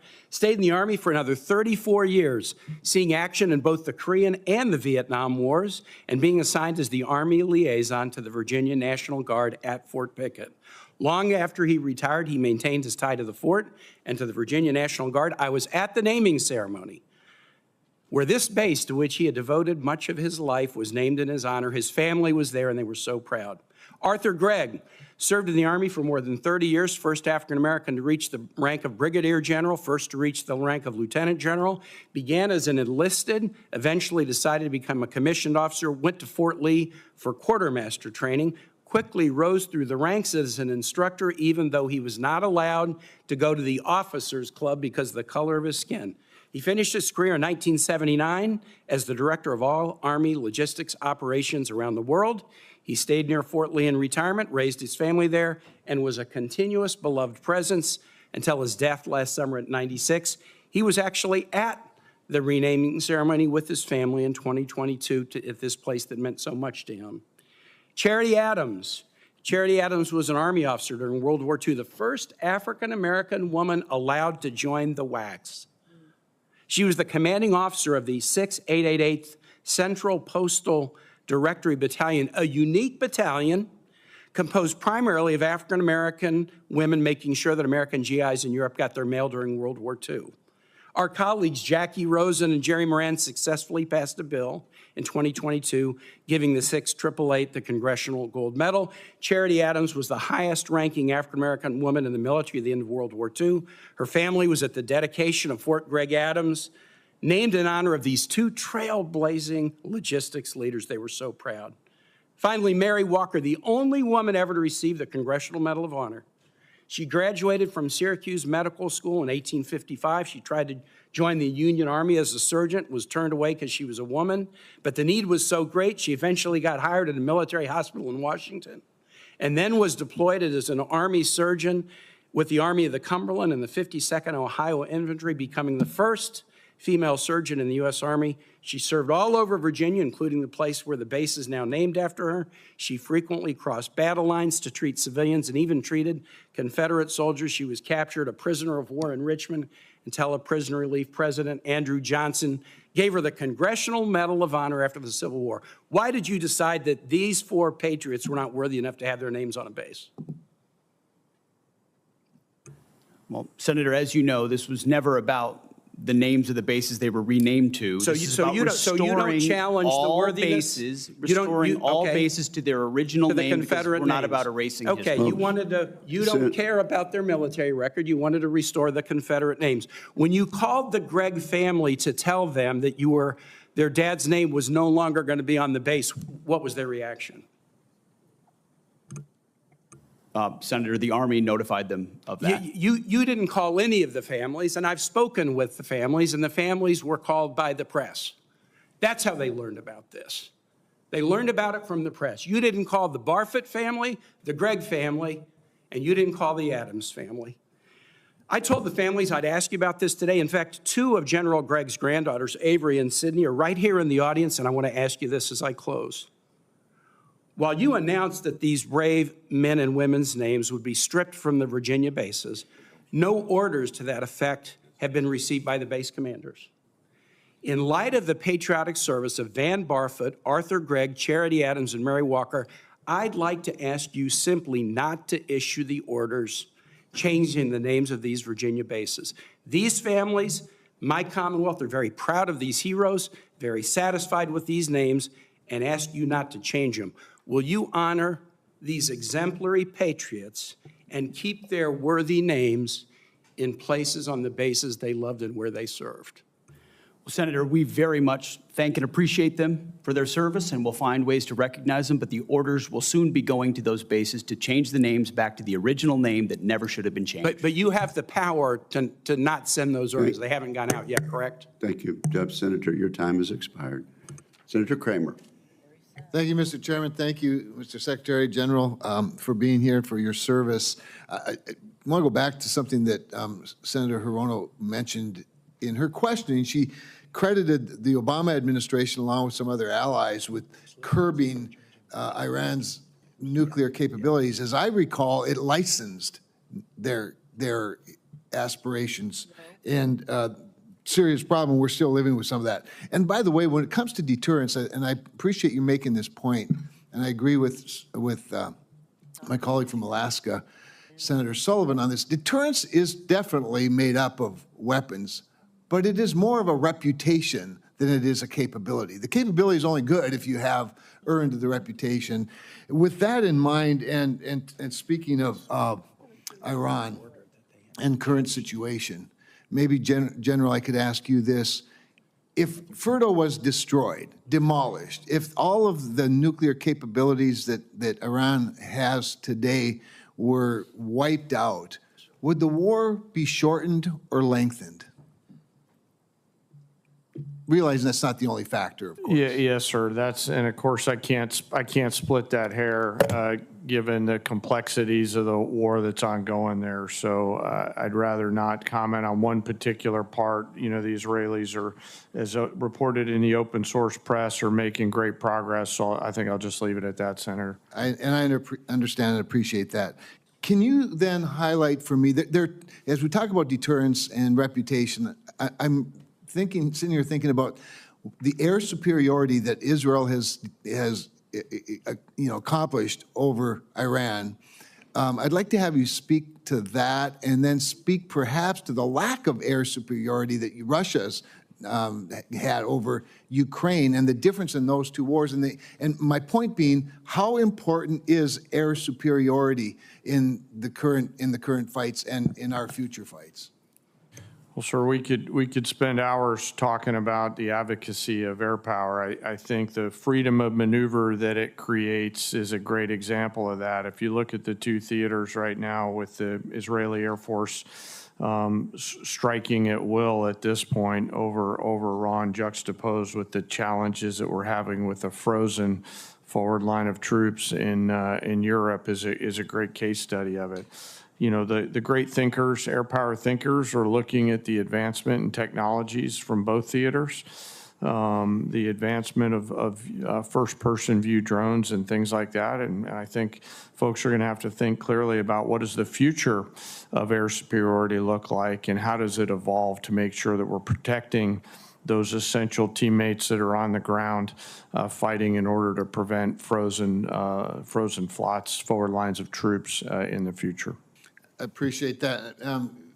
Secretary Hegseth, there's been some discussion, certainly in your opening statements, and then with a couple of the questions related to base defense. And this would be something both of you could speak to, but I'd like to start with you, Secretary. Obviously, we've seen some pretty spectacular displays of the ability to go deep, covertly deep within the enemy's territory and take out some pretty significant assets, both in Russia and in Iran. A lot of us fear that we're vulnerable as well. You spoke very briefly, or referenced, I think, in response to one of Senator Gillibrand's questions about the importance of policy. So when we talk about the United States itself and our bases here in the country, policy is a bigger challenge than weapons, to be honest. But what about responsibility? In other words, I think there's some confusion over is there a service, is there a particular institution that's responsible for base security and base defense, or is it up to the individual services to protect their own bases? Can you help straighten that out for me? Senator, you're right to ask the question. We met on this very topic 2 days ago, because you're right, we've already made initial efforts, but I liken it to the effort that was made around IEDs in Iraq and Afghanistan, where it couldn't be a service-only response. It needed to be across the joint force. It needed to be immediate, and the capabilities had to be prepared to adapt in real time to adjustments the enemy is making. And you saw that in things that could in counter IED technology. We need the same type of effort in counter UAS. Not just forward deployed, because right now you do it with what you have, but also at home considering the authority. So that is something the department is doing in real time. If you have a second. I guess that's it. I'm out of time. Thank you. Thank you very much, Senator Kramer. Senator King. Mr. Secretary, I'm somewhat puzzled. I grew up in Virginia, where Robert E. Lee was revered. I think when I was a kid, his birthday was a school holiday. But as I grew older and learned more about American history, I learned that he fit the classic definition of a traitor. He took up arms against his country. He broke his oath as a member of the United States Army, which he took upon entering his career at West Point. Why are you going through these incredible gymnastics, finding current soldiers or other soldiers to rename? And you slipped a minute ago. You said we're returning these bases to their original names. Robert E. Lee, leading general of the Confederacy, Pickett, the other names. Why are you doing this? I don't understand what the motivation is to rename bases for people who took up arms against their country on behalf of slavery. What possible motivation can there be for this? Who is telling you to do this? Who is urging you to do this? Senator, the veterans and service members across the country who have deployed from Fort Bragg or Fort Benning or Fort Hood or Fort Pickett, there's a legacy, there's a connection to those bases and to those places, to what they trained for there, what they did for, and what they came home back to. That matters to them. Ask enough of them, as I do, all the time, before and later. And we recognize the service of those who were put into the replacement. No one's disputing that. I would never dispute that. What we're looking at is erasing history, erasing names, erasing base names that service members are tied to. Not Talk to people erasing that serve history, at it's Bragg. recognizing Ask people that history. serve at Fort Bragg or Fort Benning if they like the fact that the names have been returned. And to a man and to a woman, they will tell you, thank God we're back to Fort Bragg, and thank God we're back. And thankfully, because so many men and women in this country have served, there's a Benning and a Bragg and a Pickett and a Hood has a Silver Star or a Medal of Honor that we could rename the base to because of the limits of what Congress allowed us to do. So this is something we've been proud to do, something that's important for the morale of the Army, and those communities appreciate that we've returned it back to what it was instead of trying to play this game of erasing names. We're not erasing history, Mr. Secretary. We're recognizing history and recognizing that mistakes have been made in this country. The greatest of all was the Civil War, where people took up arms against their country on behalf of the institution of slavery. And to continue the practice of recognizing those people and honoring them by the naming of these bases is, I believe, an insult to the people of the United States. Let me talk about the budget. I don't understand why the budget is coming to us in two pieces. Why not give us an honest base budget instead of putting a piece of it in recognition, in reconciliation? As I understand it, OMB is saying we're going to have a flat defense budget for the next 4 or 5 years.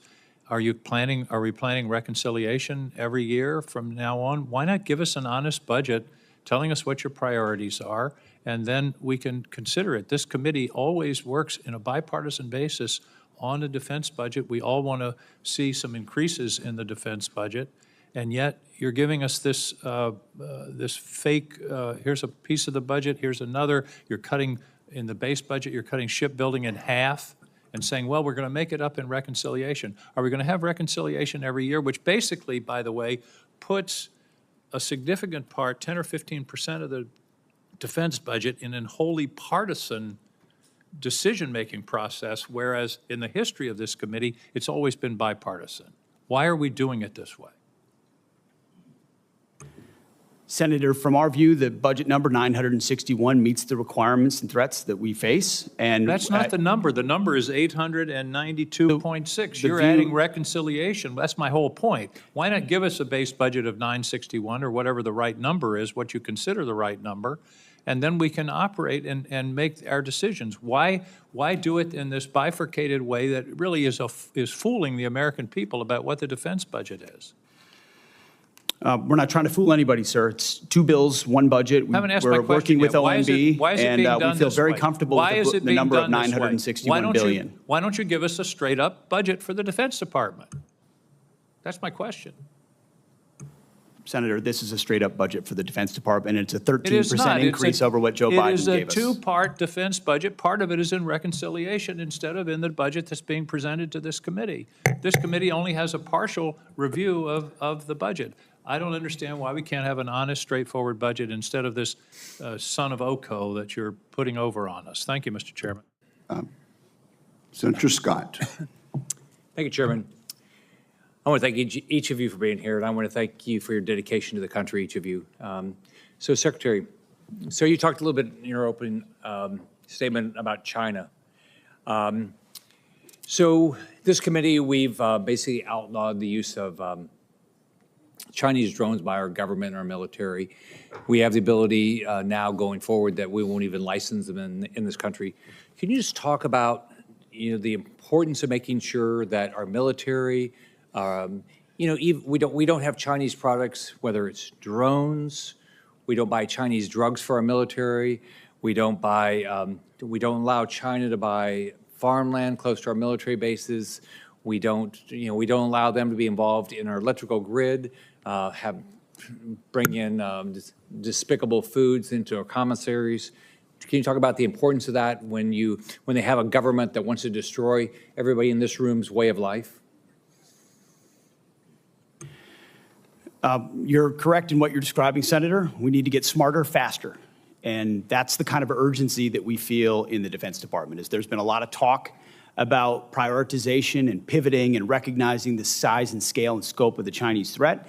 And then there's doing everything possible inside your decision cycle to include how you posture, how you procure, how you plan to ensure that it's not reliant in any way. You don't have Achilles heels in any part of the process, whether it's critical munitions or it's critical minerals or it's any number of our weapon systems. I mean, you've heard the president say, Golden Dome, his big signature priority for the defending the homeland will be American-made, because we can't have systems like that dependent on what the Chinese could do about it later on. So we completely agree with you, and myself and the Deputy Secretary that's kind of an number one for us, is in making sure that what we source is sustainable. So if Communist China continues to build up their economy, do you think they'll continue to invest in their military? Yes, sir, and I think a lot of that spending is commingled. Right. And do you believe that that if the American public knew the risk of China and what you think about every day, that they would buy fewer Chinese products? Sure, sir, it's our job to think about that every day. If a lot of the information we saw were to be made public, there would probably be more urgency. Yes, sir. Do you think that we ought to be allowing Chinese companies to be able that support either the economy of China so they can build up a military, or companies that actually work with the Chinese military? Do you think they ought to be able to sell stocks in America? Senator, that's not really my lane, but I would say that the president is focused, especially through trade, on right-sizing a lot of those dynamics and making sure that American companies, American industries are protected and brought back to the United States. Okay. So whether it's Americans buying products that help China build their economy so they can build a military to try to defeat us, or whether it's buying Chinese drones or drugs or allowing them to buy farmland, you would recommend to the American public that we wake up and stop doing these things? Generally speaking, Senator, yes. Thank you. Senator Warren. Thank you, Mr. Chairman. So President Trump has deployed the National Guard and then the U.S. Marines to Los Angeles over the objections of state and local officials, saying that the troops are needed to support immigration detention operations that are being carried out by ICE.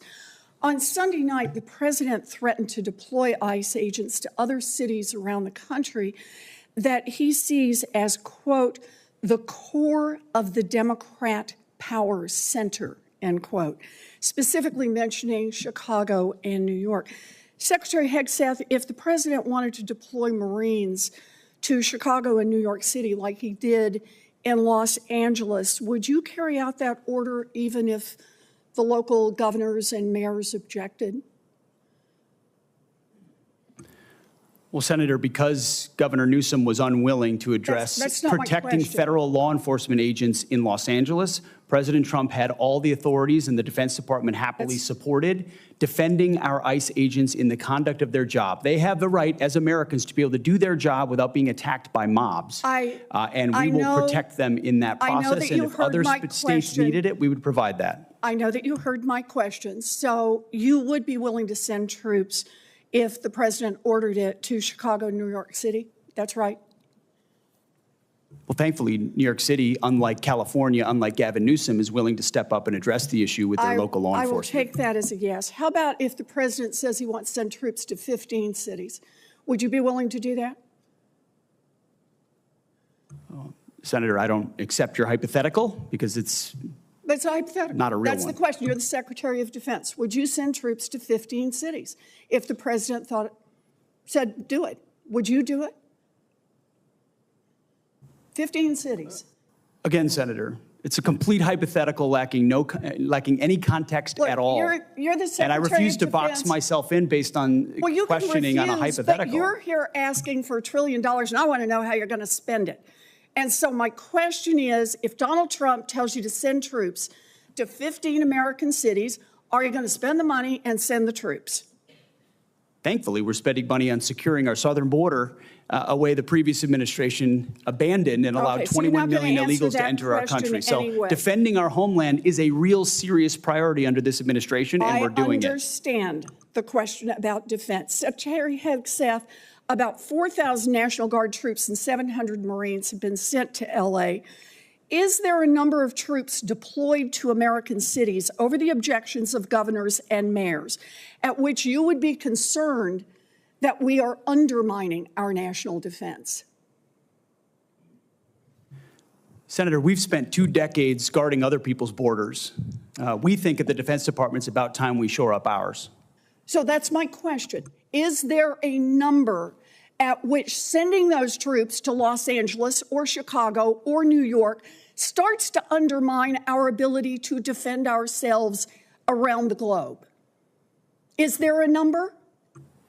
Senator, we look at capabilities and readiness around the globe all the time, and we're quite satisfied with our capabilities to defend the homeland, and we'll provide more if and when it's necessary. So you are satisfied with our capabilities. Let me just ask, have you actually done the analysis and figured out how many troops you can deploy domestically before you start to undermine readiness around the world?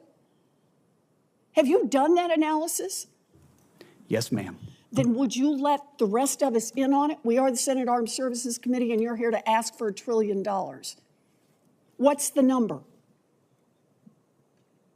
We've got contingencies and plans for any number of capabilities should governors be unable, as Gavin Newsom has been, to actually secure his own federal agents in their cities. How many troops can you deploy domestically before you start to cut into our readiness internationally? As I said, previous administrations deployed our National Guard all around the globe in numbers far beyond what we were capable of supporting. So limited contingencies inside the United States to protect federal law enforcement is doable. If the Supreme Court orders you to remove troops from American city streets, will you do so? Can you repeat the question, please? Yes. If the Supreme Court orders you to remove troops from American cities, will you do so? As I've said, Senator, I don't believe district courts should determine national security policy, but if the Supreme Court rules on a topic, we will abide by that. Okay. You know, during her press conference last week, Secretary Noem said, "We are staying here to liberate the city from its mayor and its governor, people who were elected by a majority of voters." Secretary Hegseth is saying he is ready to deploy more troops and won't tell us what the implications are for our national defense. This is un-American, and it makes us unsafe.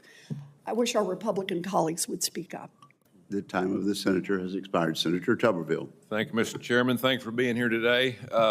Mr. Secretary, thanks for looking out for the law enforcement and the millions of people in California that still love this country and want this country to survive, and not the radicals that wave non-American flags, that protest in the streets, tear things down. It is ridiculous, and thank you for doing what you're doing, you and President Trump.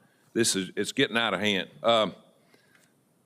Chairman of the Personnel Committee, thanks for your recruiting. You're doing great.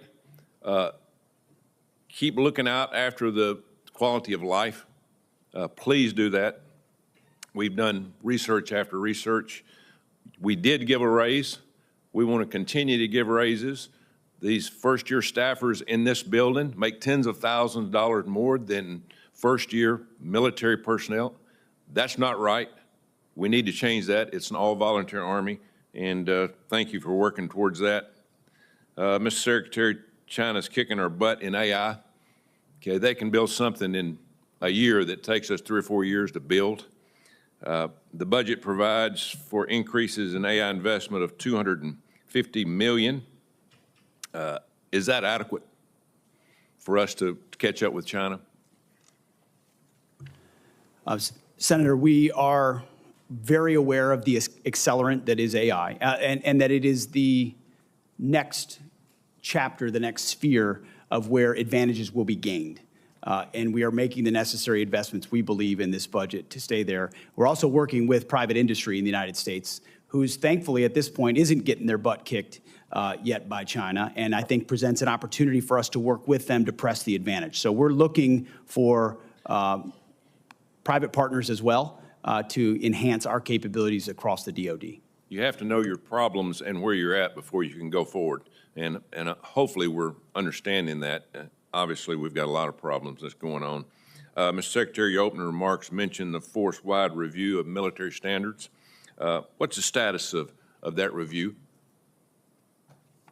It is ongoing and very close to fruition. We've reviewed standards specifically on combat MOSs first to ensure that we haven't seen a reduction in pursuit of quotas or any other agendas. So standards are being moved back to where they were at their highest level, gender neutral.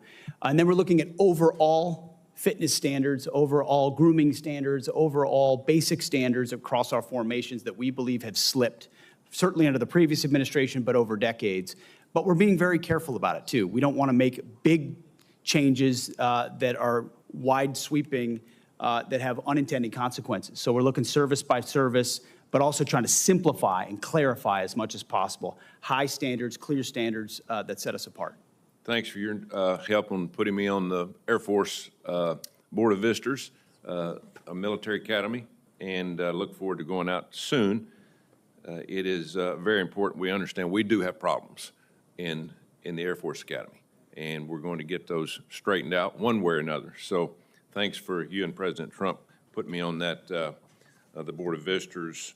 General Kane, the last few years we've seen major efforts to refocus our services for future fights. Marine Corps Force Design and the Army's Transformation Initiative are major changes to the Joint Force.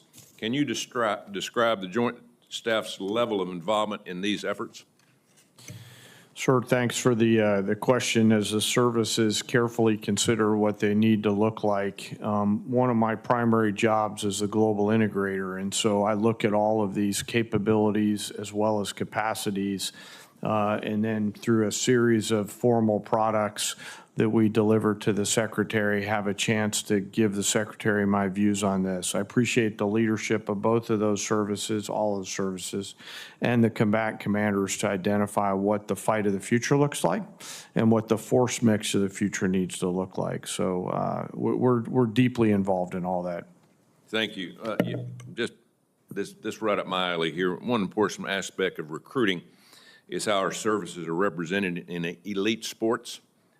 We have made progress here, but we still have to work and work some things out. But West Point this year, they had a young man that was drafted to play baseball.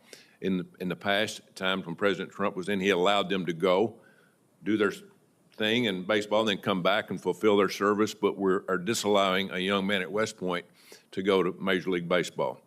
Could you look in that, Mr. Secretary? Coach, we will review that, yes. Thank you very much. Thank you, Mr. Chairman. Thank you. Senator Peters. Thank you, Mr. Chairman. General Kane, both before and during your confirmation hearing, we discussed your commitment to duty and to adhering to the Constitution as well as your oath of office. And I certainly appreciated your reassurance that you will remain, quote, a nonpartisan leader through and through, unquote, with one of your top priorities being maintaining the independence of the U.S. military. Along with remaining apolitical, I'm sure you will agree that fostering a stable, mission-focused environment is essential to leading the Department of Defense. So my question for you, sir, is can you please share with this committee and the American people what your approach to leadership as chairman of the Joint Chiefs of Staff is? Yes, sir. It's certainly the job is one to understand the global set of challenges, integrate the options that must be considered, and then to present those options to the president. And I've always taken a servant leadership approach throughout my career based on my oath of office and the Constitution and my commission. And as a nonpartisan leader, you reiterate that? Always. Yeah, I reiterate that. Well, thank you. And as a former lieutenant commander in the U.S. Navy Reserve, I certainly agree with that and agree with your answers and your commitment to the men and women in uniform. Secretary Hegseth, your approach to leadership, I believe, stands in direct conflict with the ideas that we just discussed with General Kane. And at a time of great chaos and uncertainty in the world, I'm extremely concerned that your many shortcomings could have potentially life-threatening consequences for American service members. In your confirmation hearing, I expressed my deep reservations about your qualifications to run the DoD. I also made it clear that no board of directors in the world would hire someone with so little experience to run a large business, much less the Department of Defense, where American lives are on the line regularly. For this reason, in addition to some concerns we had about character, I ultimately opposed your nomination. And unfortunately, my reservations have become reality. I know my colleagues have touched on some of these issues, but to briefly summarize, you have failed to set the example, or lead from the front, as you like to say. And this includes prompting a leadership and oversight vacuum at the department by firing qualified uniformed leaders without cause, creating loyalty tests and leak investigations that have led to 5 of your senior advisors resigning or being fired, sharing classified military details on an unsecure app during operations in Yemen that included unauthorized individuals on at least 2 separate occasions, and revoking the DoD personal protection detail for both Secretary of Defense Mark Esper and the former Chairman of Joint Chiefs Mark Milley, putting their safety at risk while they are still under threat from Iran. We have seen time and time again how your conduct, lack of personal responsibility, are harming readiness, reputation, and professionalism of our military.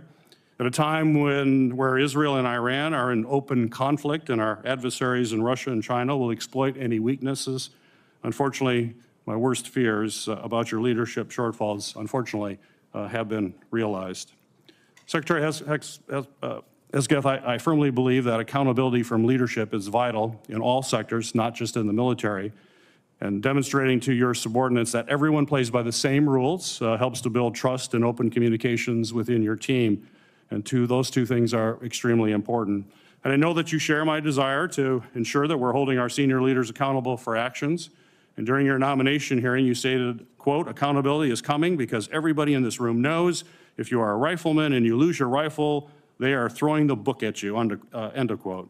You also said that leadership has been unwilling to take accountability. And I couldn't agree more on how important accountability is.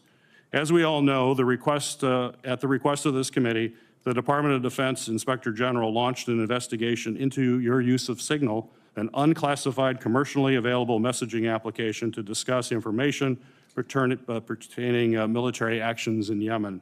So given your focus on accountability, how will you demonstrate this accountability to the men and women in the U.S. military if the Inspector General finds that you improperly disclosed information? That assessment is pending at this time. That is a hypothetical question, but the gentleman's time has expired. I think your answer is clear. You are not going to be held accountable. Thank you very much, Senator Peters. Senator Mullen. Talk about accountability. I wonder who was held accountable for the disastrous withdrawal out of Afghanistan, where 13 soldiers died, and we left thousands of Americans behind underneath Secretary Austin's lead. Did one person get held accountable during that time? I don't know of anybody that got held accountable for Afghanistan withdrawal. But let's talk about that. And let's talk about the turmoil to which my colleagues on the other side of the dais wants to talk about. Let's talk about that turmoil. Underneath Secretary Austin, who was a general, by the way, you had the lowest morale measured in our military history. You had retention absolutely disastrous. You had recruitment that wasn't even meeting lowered standards that you guys lowered. But let me see the contrast now. We have the highest morale that's been measured in decades in the military. We have recruiting numbers that are exceeding expectations that we've had. We have our enemies that fear us once again, and our allies that love us because they can trust us. But that's not the narrative, Secretary Hegseth, that our Democrat colleagues want to draw. But how short-minded is your memory? It was just a few months ago that you were supporting a commander-in-chief that you guys were covering up for or flat out lying about. Who was in charge? And that was a commander-in-chief. Oh, but let's not talk about that. Instead, let's just point fingers at something that fits a narrative. You want to talk about war powers or the fact that during our reposturing in the Middle East against Iran, which would have never taken place if our colleagues on the other side would have held the administration accountable while they were giving billions of dollars back to Iran and knowing good and well during the briefings that they were actually trying to develop a nuclear weapon, but we turned a blind eye to that, and now the mess that was created by the Biden administration, this administration, or the Trump administration, and the leadership of Secretary Hegseth is simply trying to clean up. But forget about the past. Let's talk about this. Oh, let's talk about reposturing, by the way. And wasn't it Secretary of the Navy, Del Toro, that came to us and said that he was fighting the largest naval battle since World War II? Did anybody in this dais authorize that? That was his words, who sat right there where Secretary Hegseth was, and I laughed. And I said, I didn't think the Houthis had a Navy, so why are we fighting a naval battle there? And did you guys complain about it? Did you guys say one thing about it? Nope. You just sat there. Because, hey, it didn't fit your narrative, but this one does. And then you want to start talking about the National Guard and the Marines. Didn't President Eisenhower deploy troops or federalized troops in Arkansas in 1957 and also deploy the 101st Airborne because the governor then refused to protect civil rights and personal property? Yep. What about President Kennedy in 62 and 63? That also did it because Mississippi and Alabama refused to do the same thing. And so since the governor at that time refused to protect citizens and the property, he federalized the National Guard. Oh, let's think about 65 too, because LBJ did the exact same thing. But that's history. But yet it's extremely important to the context of what you guys are claiming to be done here. But that doesn't fit the narrative that you guys want to put out there.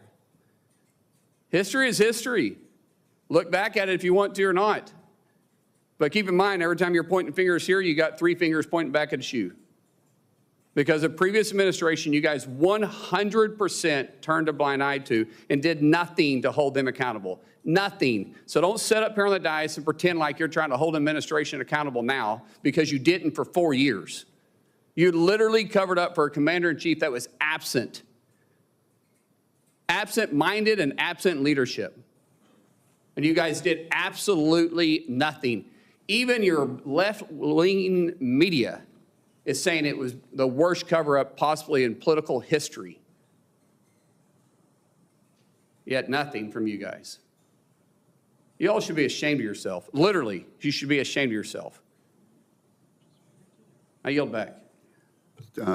Thank you, Senator Mullen. Senator Rosen. I yield my time to Senator Duckworth.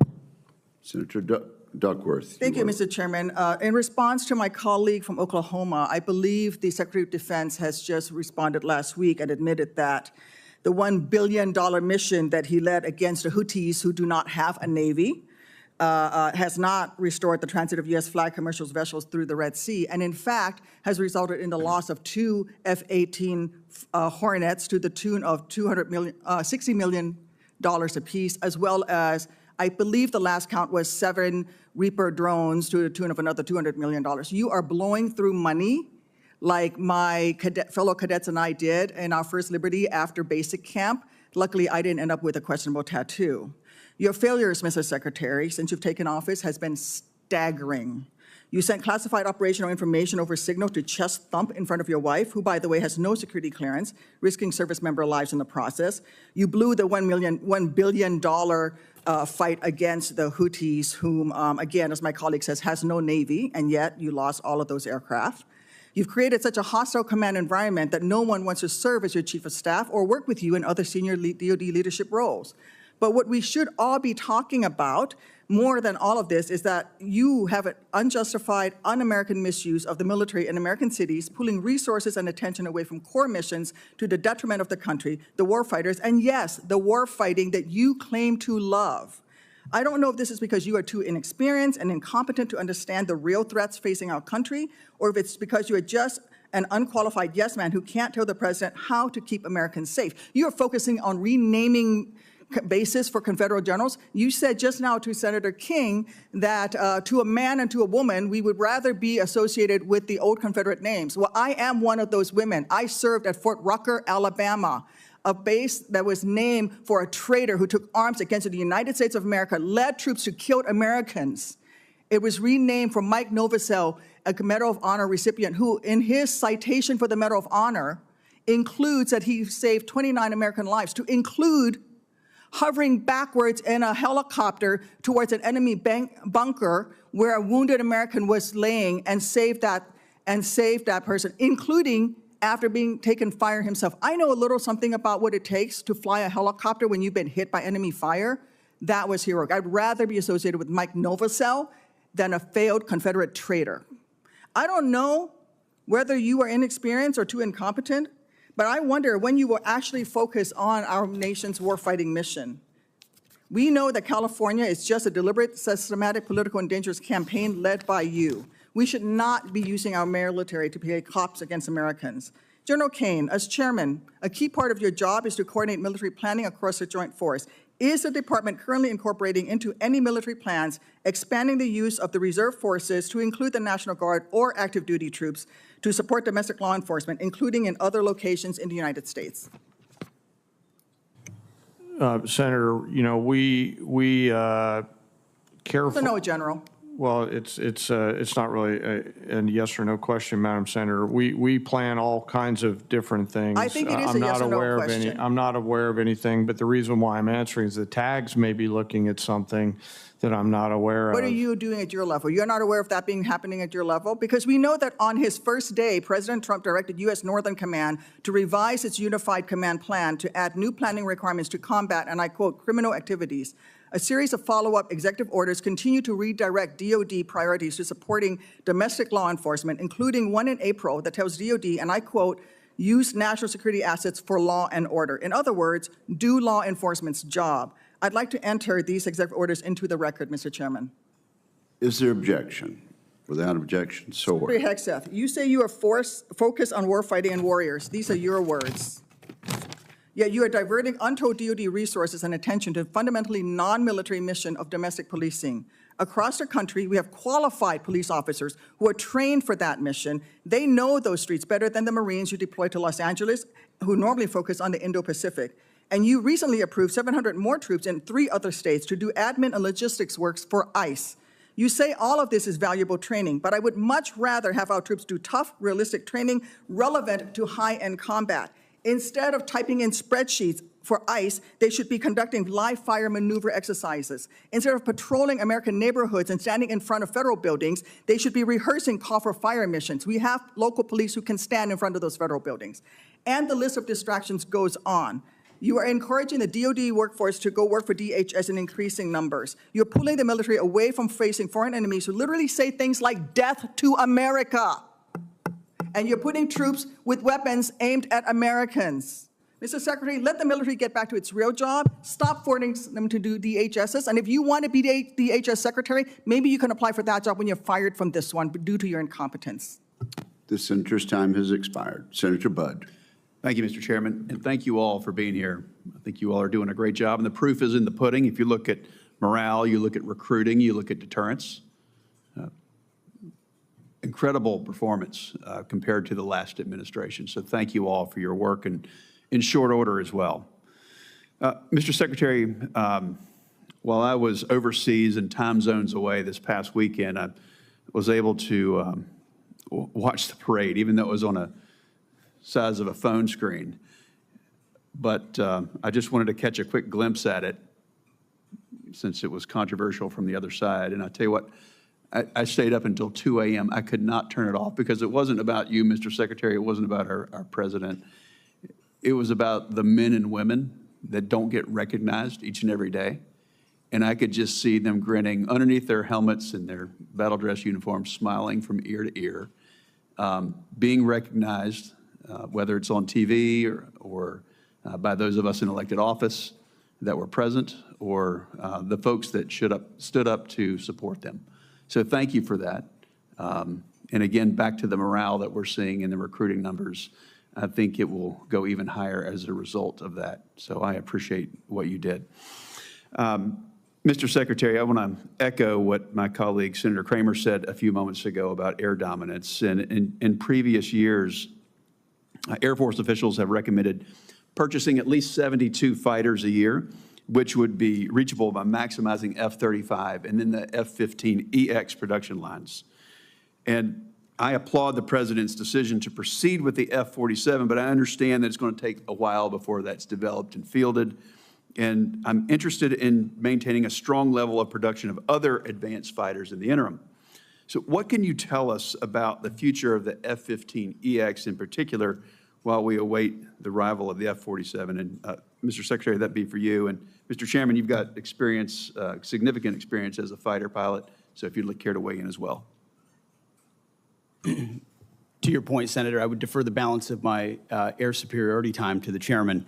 But I would note that the budget does have a substantial increase on F-15EX, recognizing its capabilities and the bridging function that particular aircraft provides us. And all of this with an eye toward existing fights and future fights, but it certainly does make an investment. Chairman. Yes, sir. Thanks for the question. And, you know, you could use the current Israeli efforts as a case study in air dominance and air superiority. And if you look at harder problems in Iran, you start to see the importance of having the mix of things like F-47, EX, and any other future capabilities that are considered. So we have to stay up on the TAC air, step, and appreciate your leadership and interest in this, sir, as we move forward. Thank you. Switching gears a bit, Mr. Secretary, our Special Operations Forces play a crucial role in preventing and then winning armed conflict. However, the previous administration proposed cuts to soft billets in the programs. So how does the President's budget request impact the size, structure, and posture of our Special Operations Forces for 2026? Well, sir, what you will not see is cuts to soft billets, especially recognizing not just the last 25 years, but even the op-tempo of the last 4 to 6 years, and the recognition that those are forces that are used often, mobilized often. There's a stress and strain on that. And so investments both in personnel, but also training and capabilities is front and center. Thank you for that. Last year, I led an NDAA provision that mandates that all future annual defense planning guidance includes specifics with respect to the size, structure, posture, and priorities for SOF. So I want to make clear the importance of this directive. And the committee was due a report back on March 1st on this component of the defense planning guidance.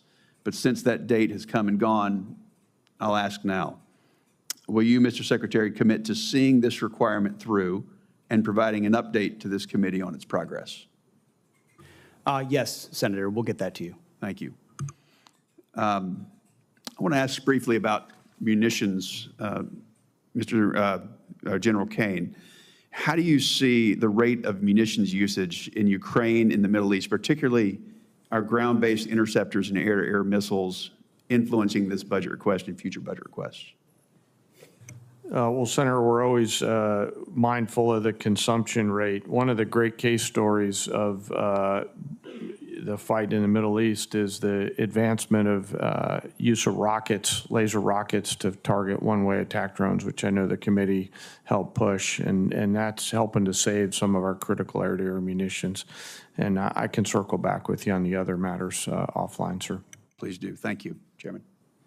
Thank you very much. Senator Kelly, Senator Rosen yielded her time to Senator Duckworth, who was scheduled to be last. Do you think we ought to go ahead and let Senator Rosen ask questions right now?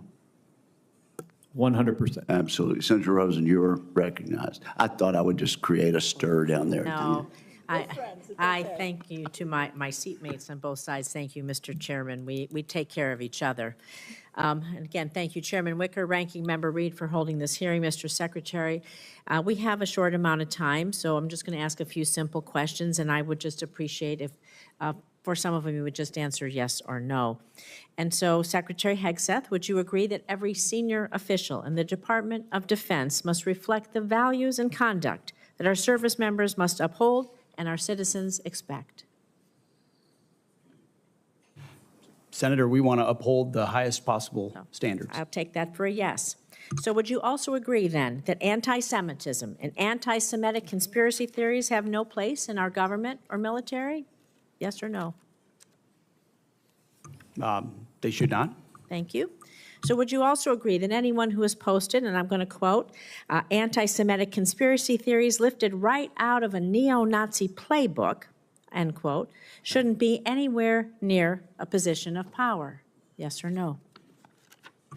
Since I don't believe the characterization of many officials in the news media, I would need to see precisely what's being characterized. But generally, would you not say that if Generally we speaking, thought sure. something was coming out of a neo-Nazi playbook, it doesn't have any place in our Department of Defense?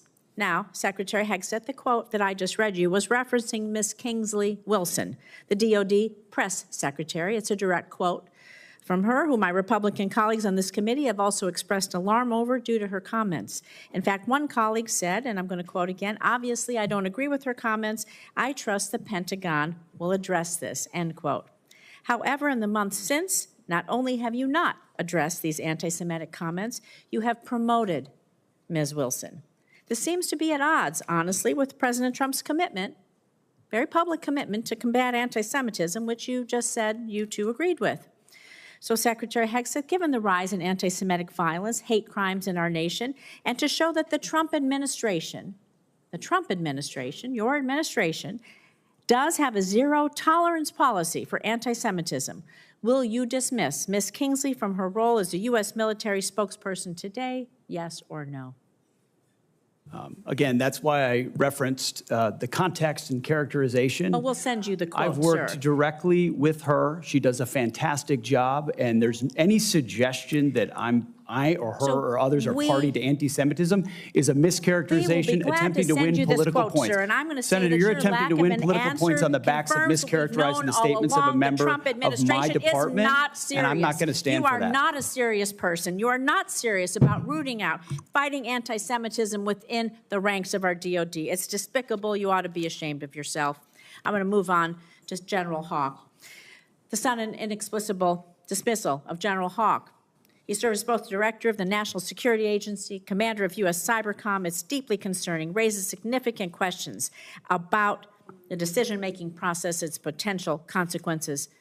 Public reports indicate that the removal of General Hawk, who has served his country proudly, has been influenced by social media influencer, a personality on social media, Laura Loomer, spreads conspiracy theories. She's been denounced even by Republicans.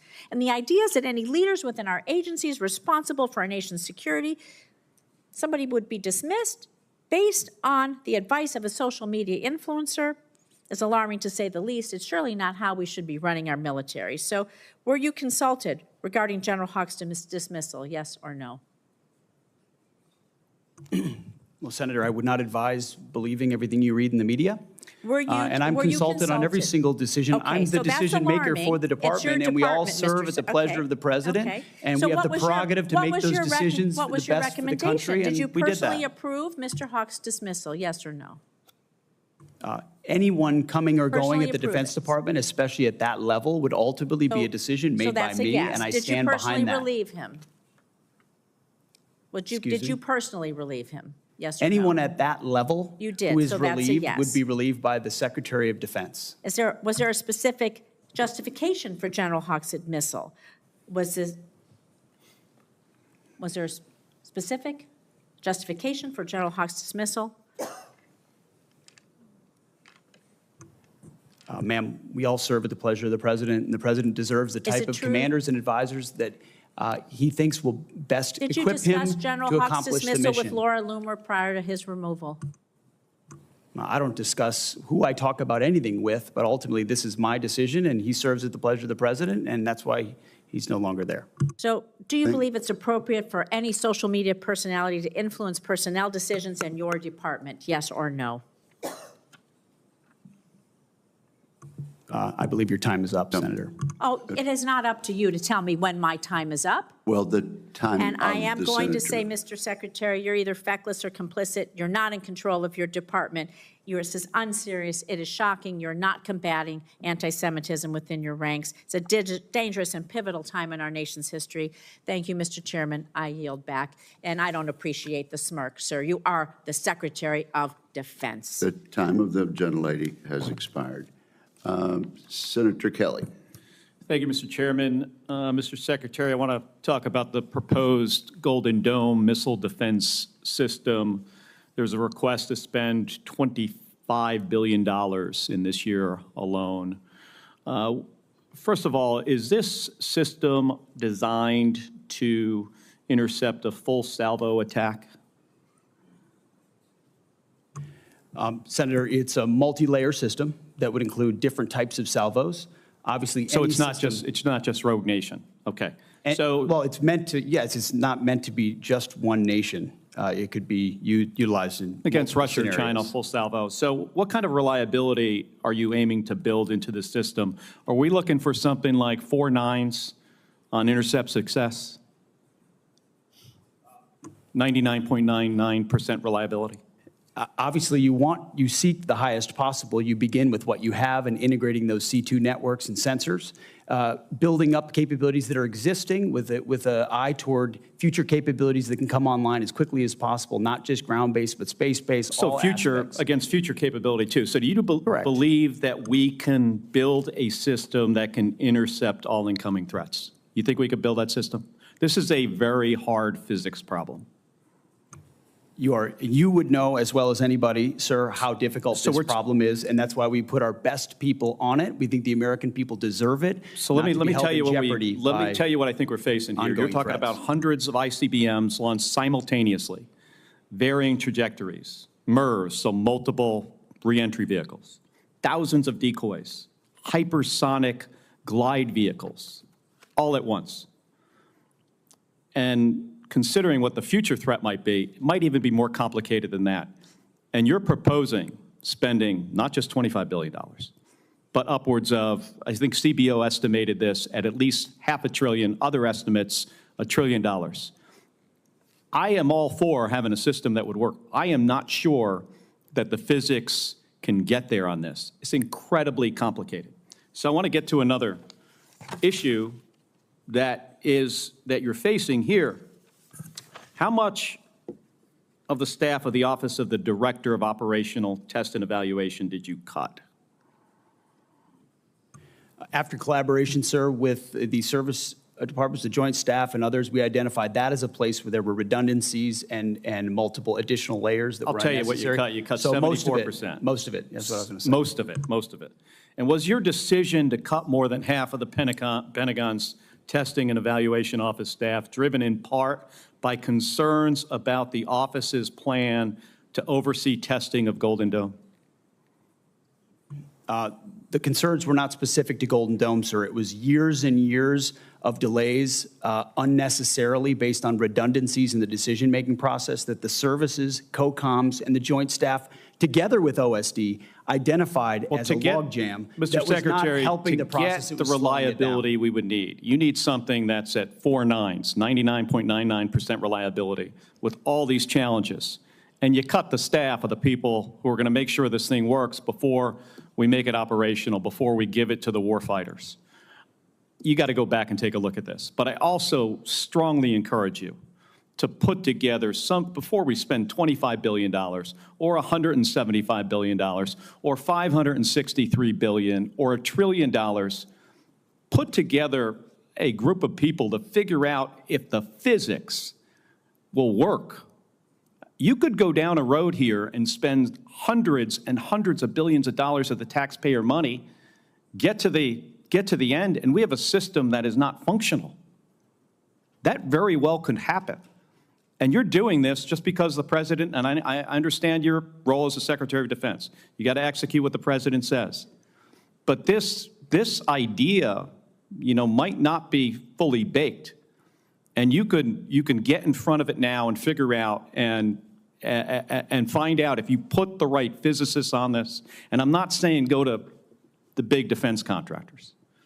Going to scientists, and I know there's a questionable relationship with this administration and scientists, but go to some scientists, figure out what we would have to do to build a system, and then make smart decisions before we spend hundreds and hundreds of billions of dollars. Senator, we're doing that, leveraging existing technologies and not premising the project on aspirational technologies, what we can actually do, and would welcome. Well, $25 billion in the first year is a lot of money. That's more than just figuring out if we have the ability to build a system that can handle a full salvo threat, hypersonic glide vehicles, MERS, thousands of decoys. Thank you, Mr. Thank Chairman. you, Senator Kelly. Senator Sheehy. For General Kane, curious of your thoughts. Now you're in the chair officially. China's building ships about 230 times faster than we do. Our ability to scale our maritime industrial base has been the subject of much discussion. And my biggest concern is we could give the Navy unlimited funds right now, and even that wouldn't be able to fix the problem we have within the existing paradigm. And we have to rethink how we acquire, deploy, and maintain our Navy. As we approach potentially a new CNO taking the seat here, what are we doing at the department level to explore alternative ways like leasing a Navy, like giving private industry the incentive to build stable requirements, towards stable requirements with consistent engineering specs so that they can build to these requirements, let private industry take some risk and extend themselves on this so we can benefit from the ability and the agility of private industry to solve problems quickly. Well, sir, thanks for your question. I share your concerns about how fast we're building ships. I'm encouraged, though, by the leadership that the Deputy Secretary of Defense, the Secretary of the Navy, the current acting CNO have all been leaning into this, as well as the other parts of the department, acquisition and sustainment, and research and engineering. I've not heard yet on a leasing discussion. As you know, as a former aviation business owner, there's ops leases and things like that offer capability at different models. There's been some experience of that on the Hill before. I'm thinking back to Senator McCain had some strong views on leasing in a prior life, but I would defer that conversation to our OSD colleagues, sir, who would drive that. Okay. Well, I think we have to think outside the box, and that's true on all defense acquisition programs, and I welcome either of your thoughts as well. Senator Warren and I actually have recently partnered on an initiative that is praising what Secretary Driscoll's done at the Army side to expand the flexibility of the services to have more alternative pathways. I go back to our MRAP program about 15 years ago, a program which saved my life and the lives of many other servicemen, I'm sure in this room as well. So finding alternative ways to acquire things is really what we have to do now. And if we continue to try to jam, a turkey into the garbage disposal and just give more and more money to a process that frankly has been failing for decades, I think we need to try to fix the process first. And I'd be curious as to either of your thoughts, an open response as to what we can do immediately here to start reforming our defense acquisition paradigm so we can keep pace with, it's not a near peer threat with China, they are a peer. So it is a peer-to-peer threat. How are we going to reform our industrial base to keep pace with it? Sir, I think this could be a much longer conversation, which I'm happy to have with you. I note that the lineup of leaders that we have in the Congress right now, here in this committee and the other side, the leaders in the department, the leaders in industry, it feels like we have the team now who will actually move the ball, grab a hold of that entrepreneurial spirit that America is so well known for, and get after it. We cannot, I'm mindful of the work that's been done before. We cannot continue to move on the same trajectory, and we must get after this. We owe it to the joint force to be properly armed at scale with the right capability capabilities so that they can win and come home. And so I'd love to partner with you on that, as I know our OSD colleagues would as well. Well, in the speed at which we've solved our recruiting challenges, hopefully we can do the same thing with the ability to make bullets, bombs, artillery shells, planes, and ships, because we owe it to the 17, 18, 19-year-old kids who are going to be fighting these systems on the front line to make sure they have enough of them to replace attrition, and also that those systems are as good as they can be when they need them. Thanks for your time today. Senator Sheehy and General, I would love to be part of that longer conversation about that issue. Thank you, Senator Sheehy. Senator Slotkin.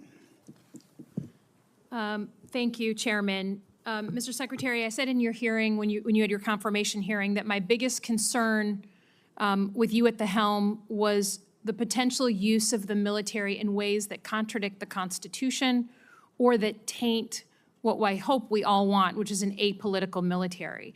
And when I asked you about whether you would accept an order that was actually given to your predecessor, Secretary Esper, Trump's SecDef, to deploy active duty troops against unarmed protesters and to, in Secretary Esper's words, shoot at them, shoot at their legs.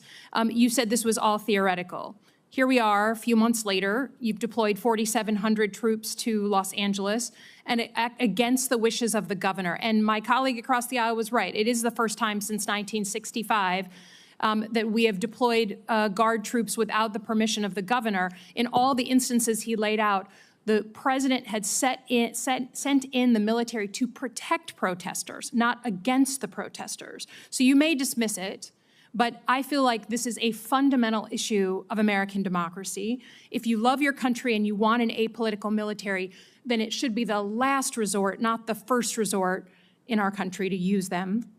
So to get to the non-theoretical, have you authorized the uniformed military to detain or arrest protesters in Los Angeles?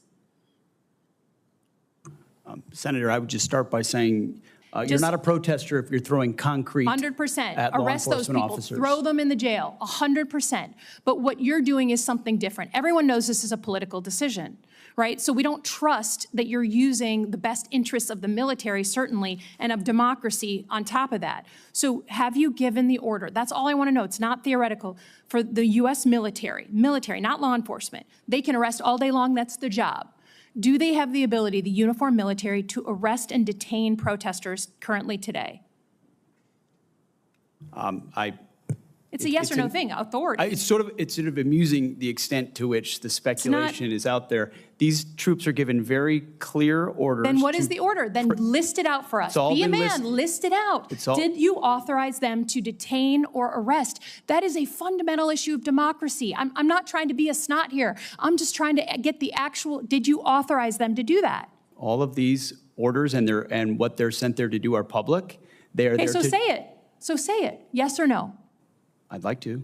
Please, yes or no? As I've said time and time again through interruption, they're there to protect law enforcement, do they have ICE the ability officers to arrest? who are trying to do their job, deporting illegals who were allowed in by the previous administration. So they cannot arrest and detain citizens of the United States, the uniformed military. As we've stated, if necessary, in their own self-defense, they could temporarily detain and hand over to ICE. But there's no arresting going on. And you know this better than you're trying to play political games. There's no arresting of U.S. personnel. Of the U.S. military against members of the protest. Have you authorized U.S. military cyber tools to investigate people participating in these protests? Yes or no?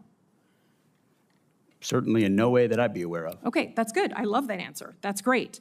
Have you given the order to be able to shoot at unarmed protesters in any way?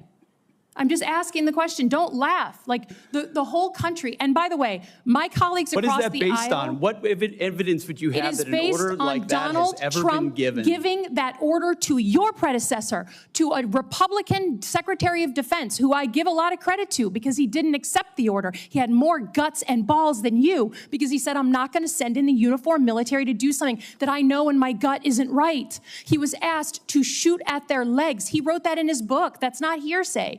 So your poo-pooing of this, it just shows you don't understand who we are as a country.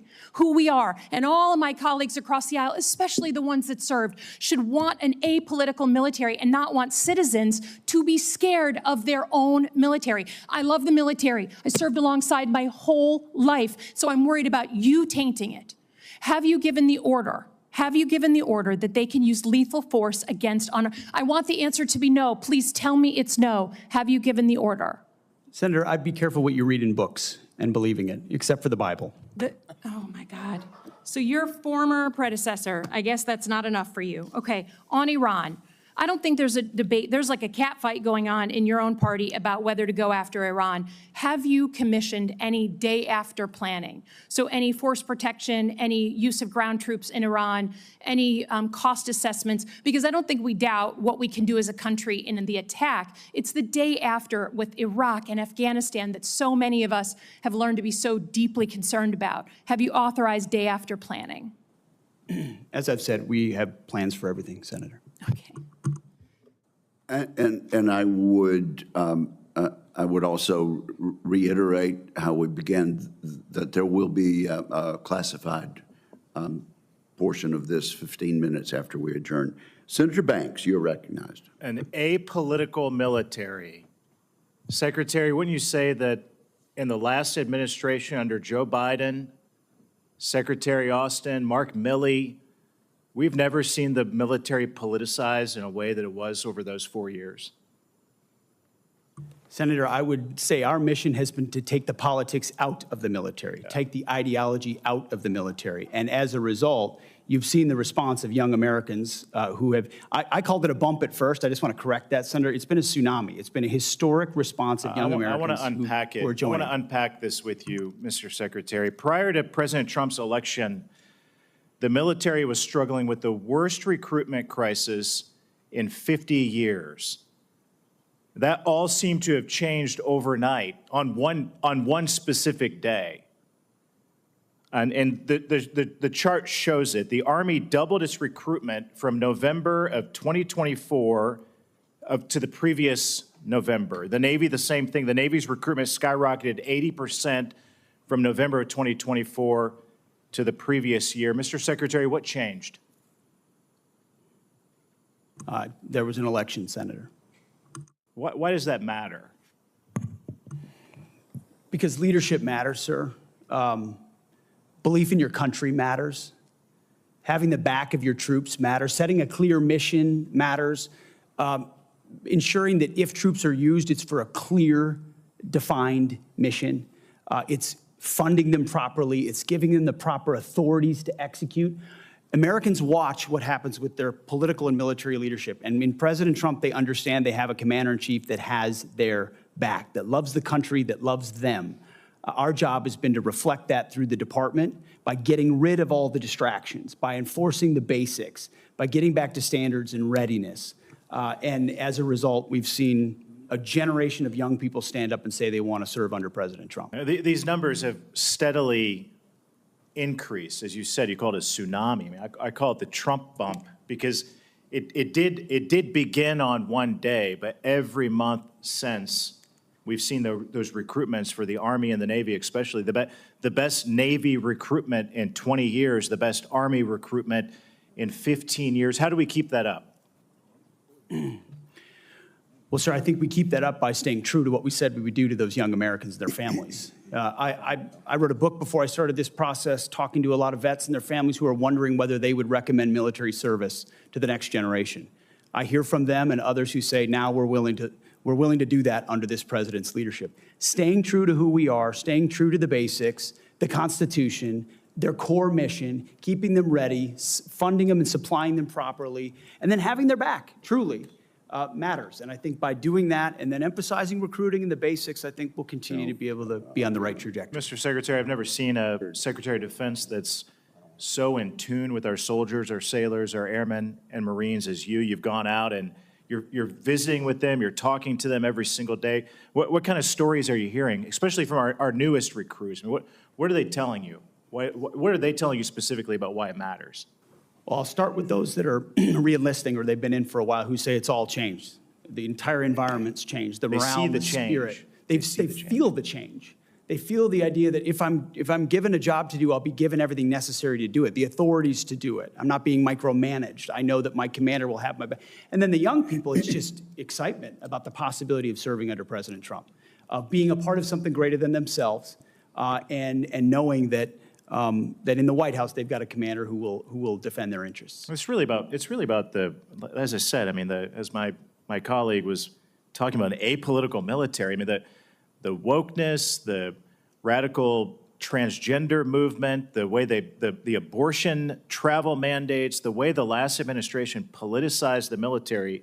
There was a survey in 2023 that pointed this out. It said that, and the Army released the survey in 2023 that claimed that young Americans' fear of discrimination drove away more recruits than wokeness. And wokeness was a big indicator too in that survey. Do you think those arguments still stand up today? Senator, you make a great point. Every American wants to be treated like an individual, not because they're black or white or male or female, rich or poor, or because of some calculation of what we need more of or need less of, but simply, can you rise to the challenge of this job of service to your nation? That challenge inspires young people, and that's what we've seen. Yeah, I think the Commander-in-Chief matters. Mr. Secretary, you matter. General, you matter. Thank you for your leadership. The facts speak for themselves. Mr. Chairman, I yield back. Thank you, Senator Banks. Is there objection to putting a representation of the chart in the record at this point? Without objection, it'll be ordered. Mr. May I ask a question, Mr. Chairman? Senator Reid. I note that the chart starts in November 23 and goes to November 24, and President Biden was president through the entire period. So you're suggesting that the significant ramp-up took place immediately after the election day, which would have been 20 days of November 24? That's exactly what I'm suggesting, Senator. And the numbers speak for themselves. Do you have any data to suggest that? The General of the Army told me so, and I'm happy to. Yeah, if you ask for those numbers from the Army, you'll see the same dynamic that I have.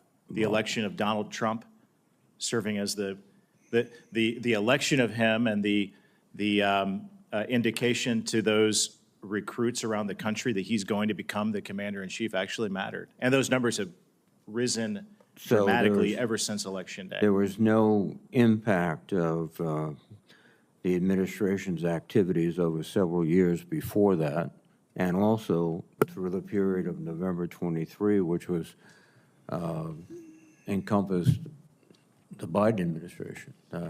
It's funny you can get a Trump bump while Biden is president of the United States. So I'd be curious to see that data. I think it's incredible as well, sir. Unbelievable might be a better word. Are there further questions? We're sort of now into the second round of questioning. Without objection, we will close this portion, and if our members and witnesses could join us in the Visitor Center skiff in 15 minutes, we would appreciate it. Until then, we are in recess.